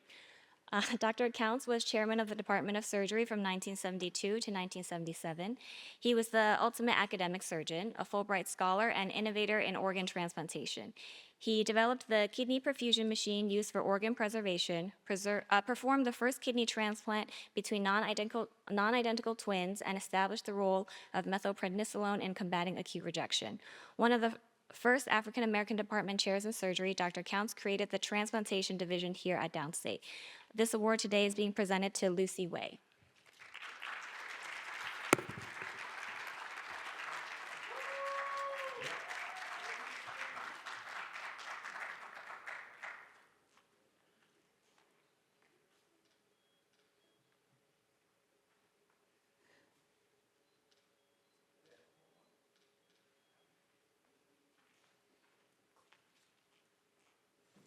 And for our last award, the John G. Crowell Award for Outstanding Surgical Research. Before Dr. Crowell came to Downstate in 1988, he had established himself as an international expert in the fields of surgical metabolism and obesity surgery. In 1983, he co-founded the American Society for Bariatric Surgery. He authored over 50 book chapters and over 60 peer-reviewed papers, many in high-impact journals such as New England Journal of Medicine, BMJ, and Pediatrics. He continued his research in metabolic studies at SUNY Downstate up to his death in 2019. Dr. Crowell was born in New York and then raised, educated, and trained in Sweden before returning to the U.S., where he never lost his Scandinavian work ethic and open-mindedness. His office was a sanctum where students and residents could discuss shortcomings and aspirations in addition to their research projects. This award today is being presented to Stephen Medvowski.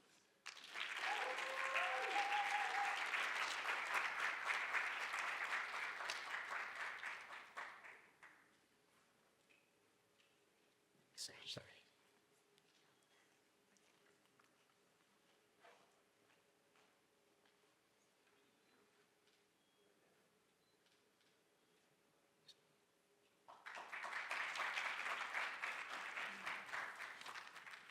For the Department of Urology, Dr. Jeff Weiss.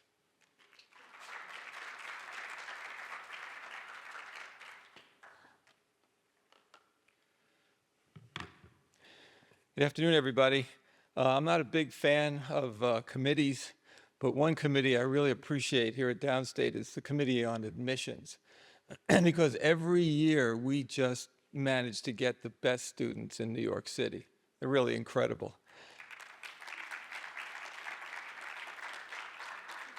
Many of these students are interested in doing research. And Dr. Lazar and I have a very wonderful group of researchers. We actually created a new field of cardio-urology, and we managed to get some incredibly inquisitive students, very hardworking. And every year it's necessary for at least one of those students to just be at sort of the center of leadership. These are students who just know how to organize, who give of themselves, who clearly can research and do statistics and write. Many do this well, but this year we have, I couldn't give it to one, I couldn't give it to two, but we actually have 3 students who really deserve this leadership award in urological research. We have 3. Matthew Antonellis, who's from Peabody, Massachusetts. is absolutely incredible. Will do urology at Montefiore. We have Eve Frangopoulos, a New York City native who matched at Mount Sinai in urology, and Lennox Casido from my old neighborhood in Sheepshead Bay. We both went to PS 206, and he will be doing anesthesiology at NYU. So congratulations, students.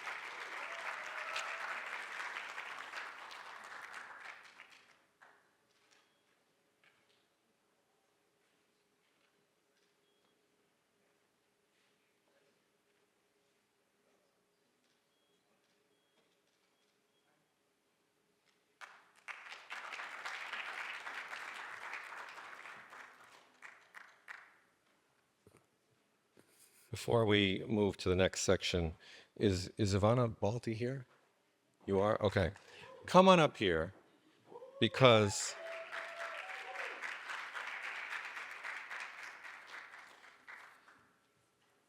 unfortunately I don't have a script to read for you. But Ivana, clap for Ivana.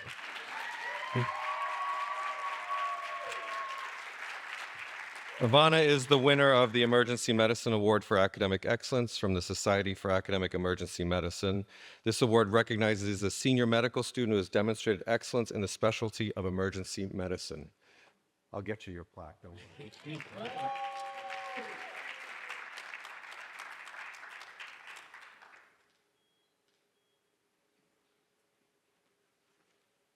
Okay. One more that I skipped. Is Kwakyu Lee here? Come on up. The Lucy Frank Squire, MD Award for Excellence in Radiology is presented to a member of the graduating class embarking on a career in radiology who has the best performance in the diagnostic radiology course in the advanced clinical year. Dr. Squire was a pioneer in developing radiology education for medical students, joined the Downstate faculty full-time in 1972, and was recognized nationwide for her innovations in teaching. Her influence is still felt around the world, as the textbook she authored, Fundamentals of Radiology, is now in its 7th edition and has been translated into 7 languages. And this award is presented to Kwakyu Lee. Congratulations.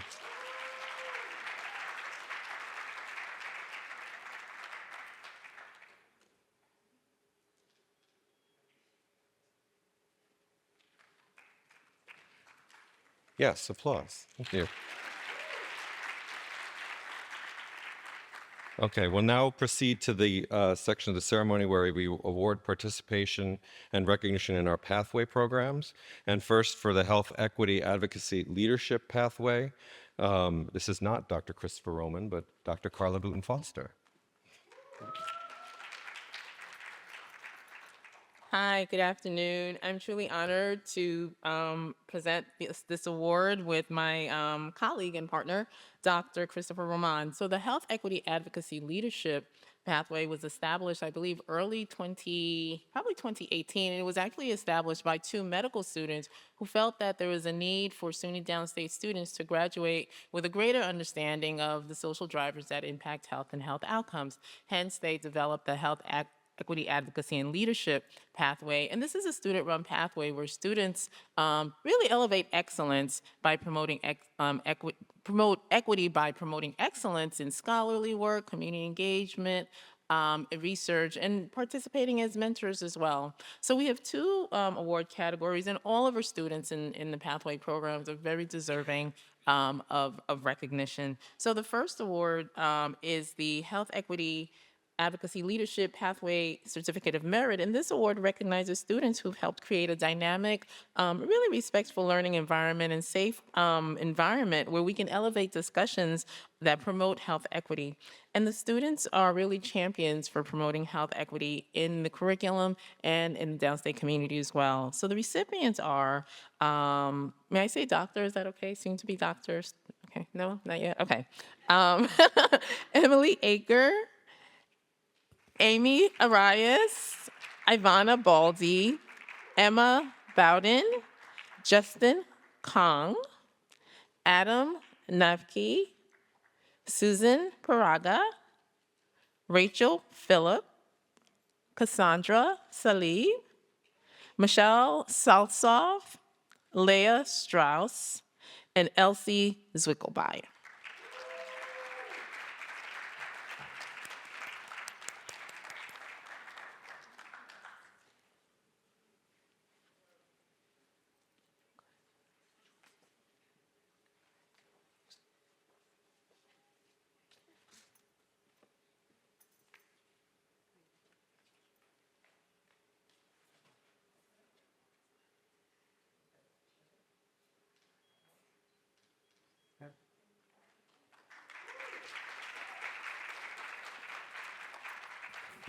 The Health Equity Advocacy Leadership Pathway Certificate of Distinction. And again, as I mentioned, all of our students are really deserving of recognition. And there are some students who go above and beyond what is expected and really further championing the cause of health equity. And this year's recipients are Phil Brannigan, Hannah Brown, Kanika Kushal, Julia Fisher, Jessica Richmond, and Julius Wu.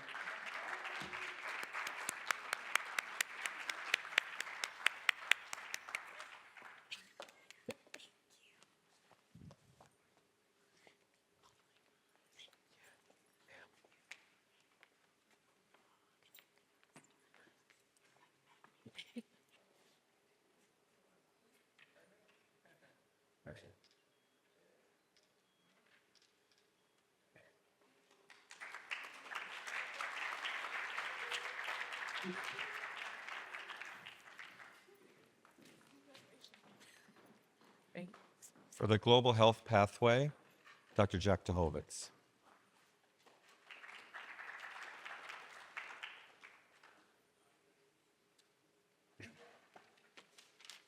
Thank you, Jeffrey. The Global Health Pathway has been in existence for over 10 years now and was, like many pathways, was initially begun through the encouragement of many of our students.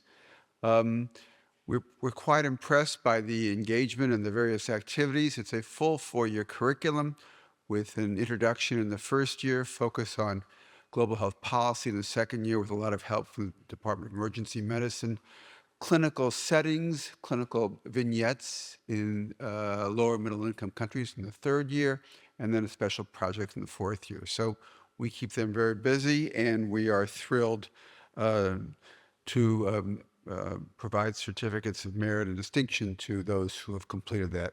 In terms of certificates of merit, I'd like to call up Eru Majami, Kajido Ba, Janelle Kokorpis, Stephen Medvosky, Shalandra Samuels,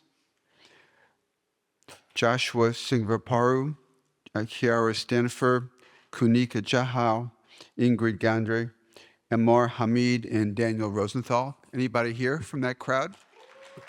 Love to see you. Thank you. I think you go this way first, right?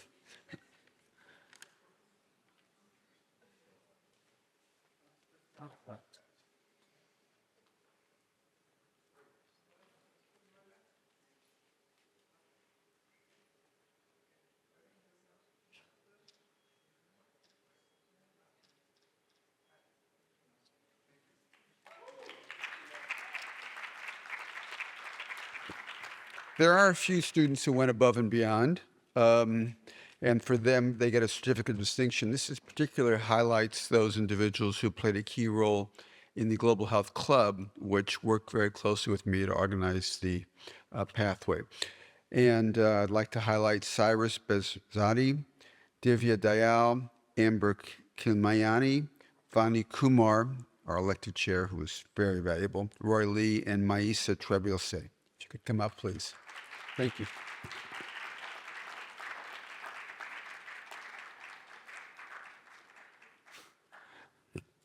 Good, we got a few.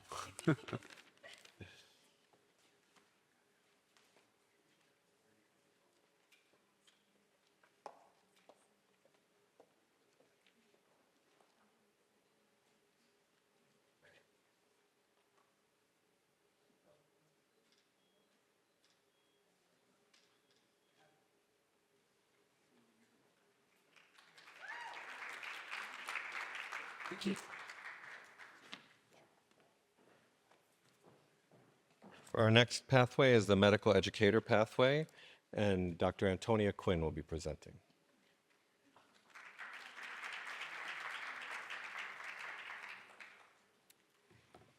Good afternoon. The co-directors of the medical education pathway, Dr. Lee Eisner, myself, and Dr. John Kuby, are pleased to celebrate the graduation of our 2026 class. Dr. Eisner is teaching this afternoon, and therefore I'm happy to be the one delivering the awards this year. The first award, the Medical Education Educator Pathway Certificate of Merit, recognizes graduating students who demonstrated time and commitment to completing the pathway requirements in near-peer teaching, medical education scholarship, institutional committee service, and mentorship to junior students at the College of Medicine. All MEdEd pathway students have collaborated with peers, faculty, and administrators in committees that contribute to the education policy, learning environment, and curriculum for the medical school. They represented SUNY Downstate at national or regional meetings to present their medical education work, published their work in peer-reviewed platforms, or facilitated important timely discussions in medical educator faculty and administrators from around the country. Please recognize the following students who received the Medical Educator Pathway Certificate of Merit: Kunika Shahal, Jack Flanagan, Eve Frangopoulos, Alana Koshas, Michelle Liu, Asher Rip, Daniel Rosenthal, Morgan Roeder, Vani Sardana, Kiara Stanifer, and Kelly Virasamy.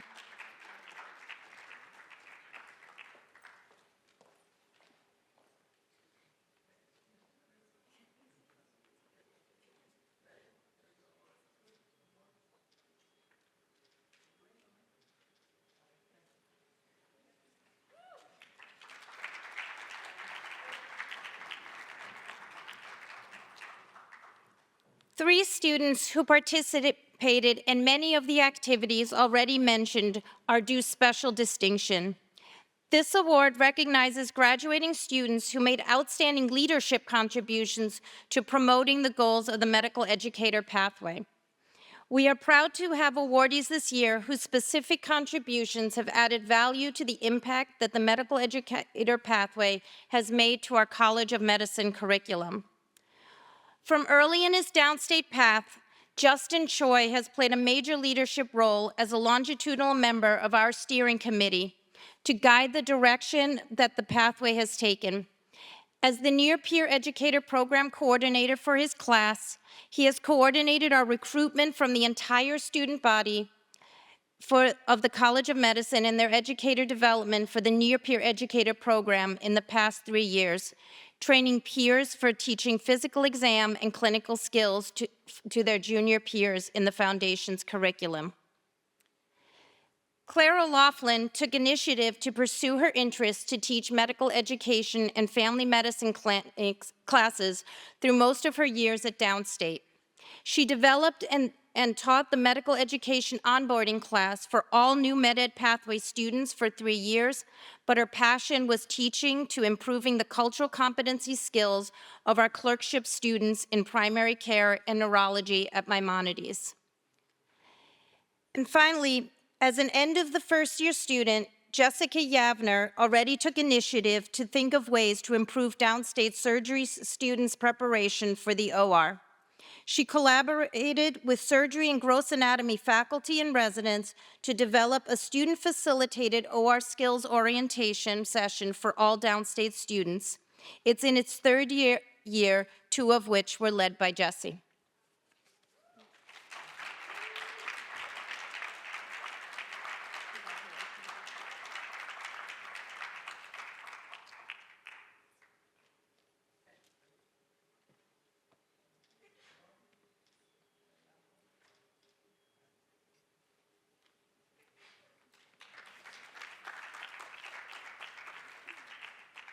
For the clinical neuroscience pathway, I'd like to invite back to the stage Dr. Lisa Merlin.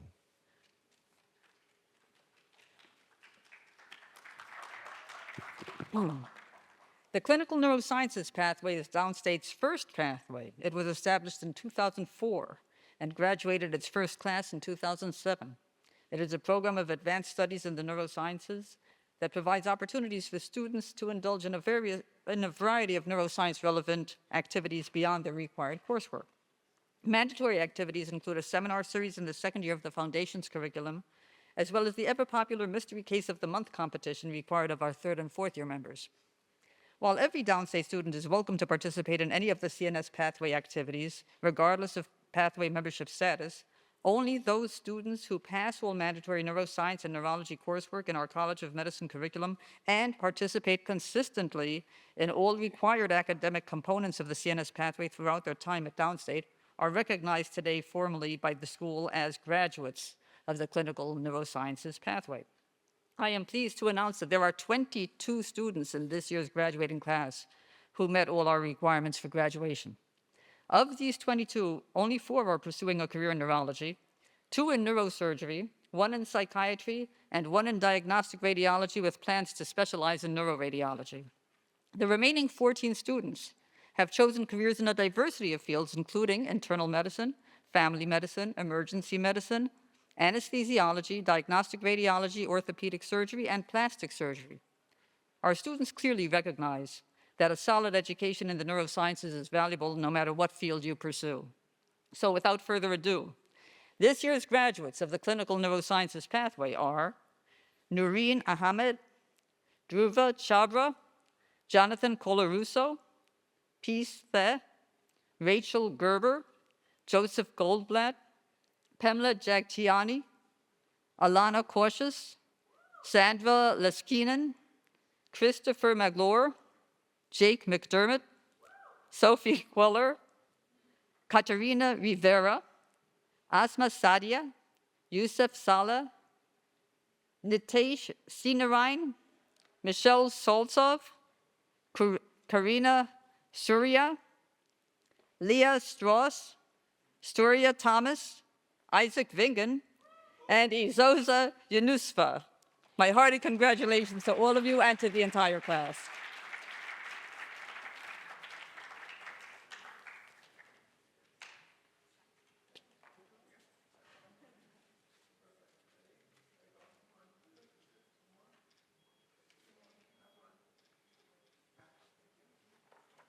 Yeah. Thank you.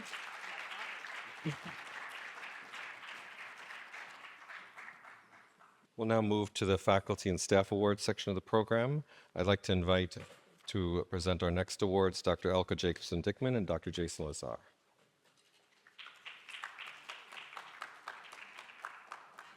Congratulations, everybody. This is my second favorite day of the academic year. My favorite is Wednesday. It is my absolute honor to present the Professionalism Award to Miss Chavan Williams. Oh, yeah. Ms. Chavan Williams is the coordinator for the College of Medicine Pediatrics Clerkship, Sub-Internship, and Electives. Over the last few years, Ms. Williams has made an extraordinary impact on our students, faculty, and colleagues. Through thoughtful improvements to clinical education processes and procedures, she has helped create a learning environment that is more organized, supportive, and dependable. What distinguishes her most, however, is not simply what she does, but how she does it. Ms. Williams leads with professionalism grounded in humanity. She is calm, compassionate, deeply committed to the well-being and success of our students.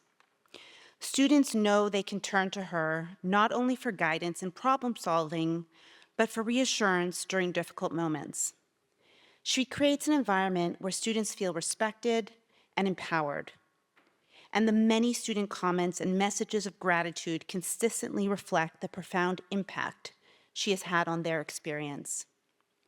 What makes her truly extraordinary is that during that same period, Miss Williams has been navigating some health challenges of her own. Despite physical and emotional demands she has faced, she's continued to show up unwaveringly for students and colleagues with grace and remarkable strength. She has never sought recognition for this resilience. Yes, those around her witness it every day, and we are all in awe and brimming with appreciation. Miss Williams reminds us that professionalism is not simply about efficiency and accountability. At its best, it is about integrity, compassion, courage, and caring for others, even during difficult personal times. In this way, she embodies the value of duty that we hope to instill in every future physician. Please join me in congratulating the wonderful Ms. Chavan Williams, recipient of this year's Professionalism Award.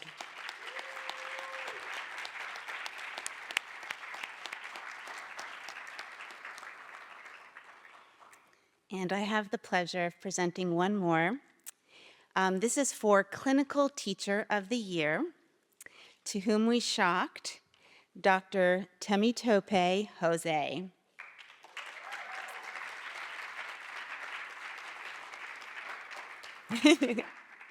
Dr. Jose exemplifies the very best quality of an educator and a pediatrician. He's deeply committed to educational excellence and continues to push himself and our program towards innovation and growth. He never shies away from change or hard work, even if it means, particularly if it means improving the student learning experience. Whether piloting new assessment strategies or exploring new teaching methodologies, Dr. Jose approaches innovation with excitement about making education better. What makes him especially remarkable is his humility with which he leads. Despite being an admired educator, he is always striving to improve himself through self-reflection, seeking feedback, or jumping at opportunities to attend exciting conferences. And of course, anyone who knows Dr. Jose knows the joy he brings to our community. He has a warmth and energy that lights up every room he enters. Staff, students, patients, and colleagues are drawn to him because he combines professionalism and seriousness with purpose and humor, kindness, and humanity. He reminds us that medicine can be both rigorous and joyful. One moment in particular, to me, captures the kind of physician and mentor Dr. Jose is. During transition to clerkship, I think it was 2 years ago, he arrived late, something highly unusual for him, and with many texts from me bothering him as to where he is. When he joined the clerkship leadership panel on stage, he shared honestly with the students that he had just lost a patient and just was feeling very down. He explained that he did not really feel particularly energetic or funny that morning, and in doing so allowed students to witness the emotional reality of being a physician. In that moment, Dr. Jose role modeled emotional honesty and vulnerability. He demonstrated that caring deeply for patients also means sometimes carrying some sorrow and being distracted, and that acknowledging these emotions does not make us weaker physicians, but more authentic and connected ones. Above all else, Dr. Jose is devoted to his students and his colleagues. His students know, right, and often write about how deeply he cares about them. He embodies the heart of medical education. Please join me in congratulating Dr. Temitope Jose on his well-deserved recognition.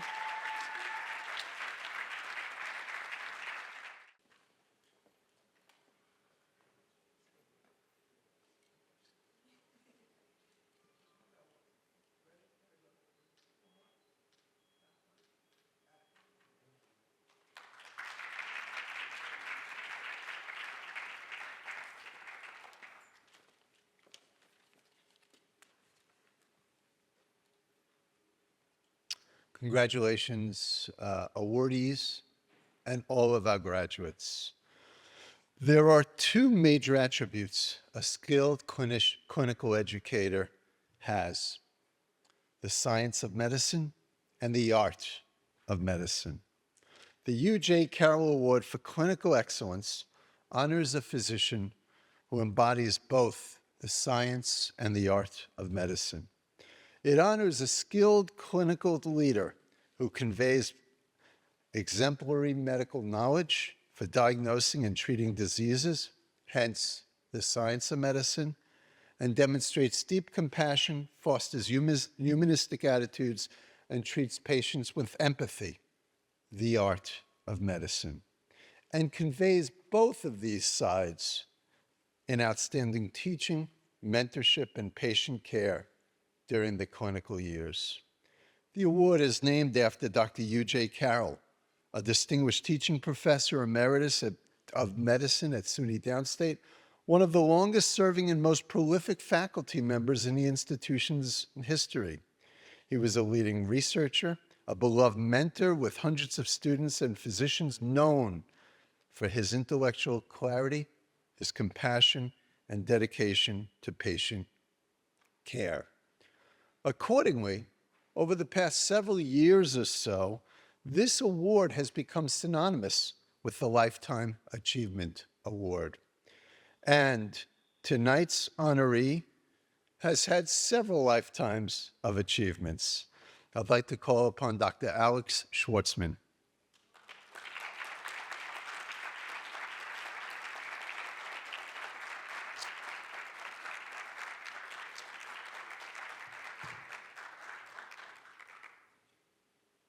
Dr. Schwartzman has served in multiple roles. You name it, he's done it. Interim chair of surgery, and he rejuvenated a faltering surgical department. Vice chair of surgery, clinical advisory dean, associate general surgery program director, interim chair of otolaryngology, treasurer of the medical and dental staff, president of the medical and dental staff, executive committee president. I could go on and on. Through these activities and during his day-to-day clinical activities, Dr. Schwartzman has not only exhibited intellectual rigor, but also the creativity, humanity, insight that elevates our profession. His work reflects both precision, thoughtfulness, compassionate care, and mentorship. Without a further ado, congratulations, Dr. Schwartzman.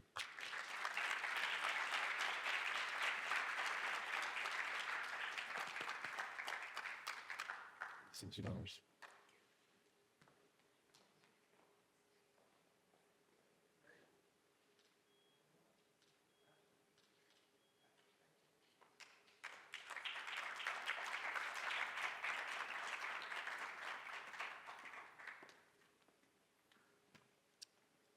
Just a thought. We are 1 day, 21 hours, 39 minutes and 17 seconds away from commencement. But who's counting? Next are our Clinical Affiliate Teachers of the Year. Delivering a unified clinical curriculum across multiple affiliate sites requires extraordinary collaboration and commitment. Our students benefit from clinical experiences that are comparable in educational rigor and quality, while still reflecting the unique strengths, patient populations, and perspectives that each site offers. This work doesn't happen automatically. It depends on dedicated clinical educators who thoughtfully align teaching with curricular goals, create meaningful learning environments, ensure psychological safety for learners, and uphold the standards of excellence and compliance with our accreditors, all while carrying demanding clinical responsibilities and caring for their own patients in their own communities. Today, we are proud to recognize 3 exceptional educators from affiliates whose contributions exemplify those ideals. I'd like to call upon Drs. Mejia-Bautista, Dr. Susan Law, and Dr. Nermeen Boutros.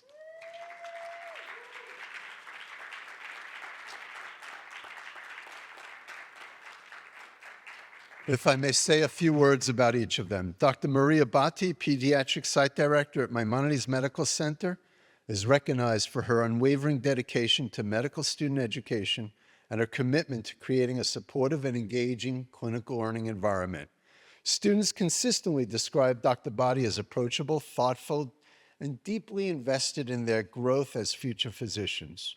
She brings clarity, warmth, and enthusiasm to teaching, while simultaneously maintaining the highest of standards and modeling compassionate pediatric care. As a clinician, educator, and mentor, she has helped shape an environment where students feel welcomed, challenged, and supported, an accomplishment that is especially meaningful in the fast-paced world of pediatric clinical care. Dr. Susan Law is Director of the Stroke Center at Kings County Hospital and Clinical Associate Professor of Neurology at SUNY Downstate. She's had a remarkable impact on learners throughout her passion for teaching, academic rigor, and commitment to patient-centered care. Dr. Law has extraordinary ability to inspire trainees that follow her enthusiasm for neurology and stroke care and clinical excellence. I myself see her personally rounding at Kings County Hospital on weekends that I am on call. Her energy, curiosity, and sense of purpose she brings to every educational interaction. In addition to leading a nationally renowned stroke program and advancing quality improvement initiatives in the Brooklyn communities, she has cultivated a learning environment that emphasizes teamwork, inquiry, professionalism, and psychological safety. Next, Dr. Boutros, please come. Dr. Boutros, Internal Medicine Clerkship Site Director at One Brooklyn Health. She is recognized for her exceptional dedication to students, residency education, and clinical teaching. In addition to her work as an attending physician and educator, Dr. Boutros has played a vital role in building a clinical learning environment where students feel respected, supported, and empowered to participate meaningfully in patient care. Her leadership reflects a deep commitment not only to educational quality and curricular alignment, but also to mentorship and learner well-being. It is noteworthy that during some of the most difficult moments of the COVID-19 pandemic, Dr. Boutros was recognized publicly for her tireless service and calm leadership while caring for patients during an extraordinarily demanding clinical time. Even amidst those pressures, she prioritized teaching and the development of future physicians as she welcomed our students that very summer, her first year as faculty. She is joined by Dr. Conrad Fisher, a gifted educator well known to Downstate. The success of our program, our clinical curriculum, depends on educators like Dr. Bautista, Law, and Boutros, educators who generously invest their time, their expertise, and humanity, and share all of that with the next generation of physicians. Please join me in congratulating our Clinical Affiliate Teachers of the Year and thanking them for their outstanding contributions to our students. SUNY Downstate Health Sciences University, as well as the communities that they serve. Congratulations to all three.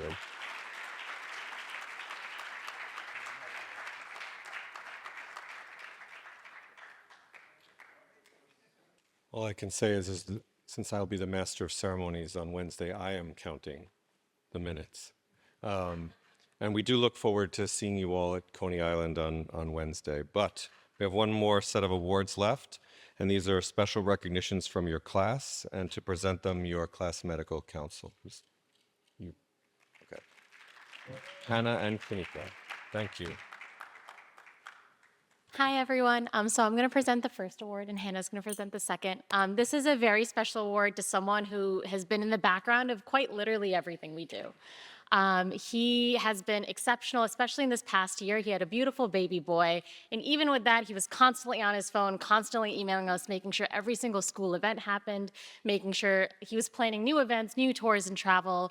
And he helps with quite literally everything you can think of in the Student Center to help us as students be the best we can be and still like relax and come together, which is so important in this medical journey. So I am so honored to give this to Mr. Adam Bergman.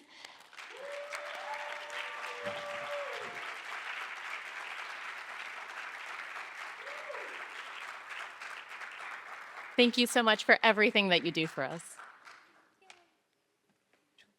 Should we go? Yeah, great.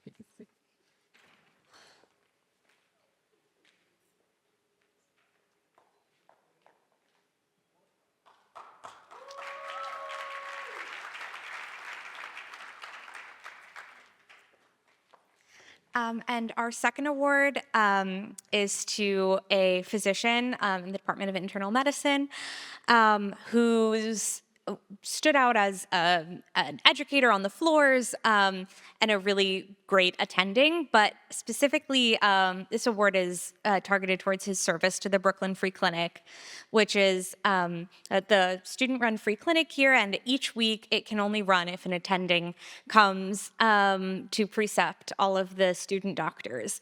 And he has made it his commitment to always be available if a doctor can't be found. He's told us and the student leaders at the Brooklyn Free Clinic that if ever they need a doctor, he will basically drop what he's doing and come. And that has resulted in him being the attending, volunteering his time at the Brooklyn Free Clinic at least once a month, oftentimes more.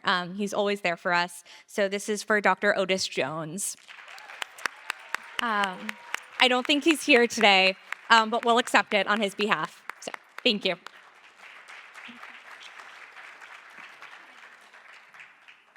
Can I get one last round of applause for all of our award winners? Congratulations. And once again, we look forward to celebrating you all on Wednesday. It looks to be a spectacular event. Thank you very much for attending.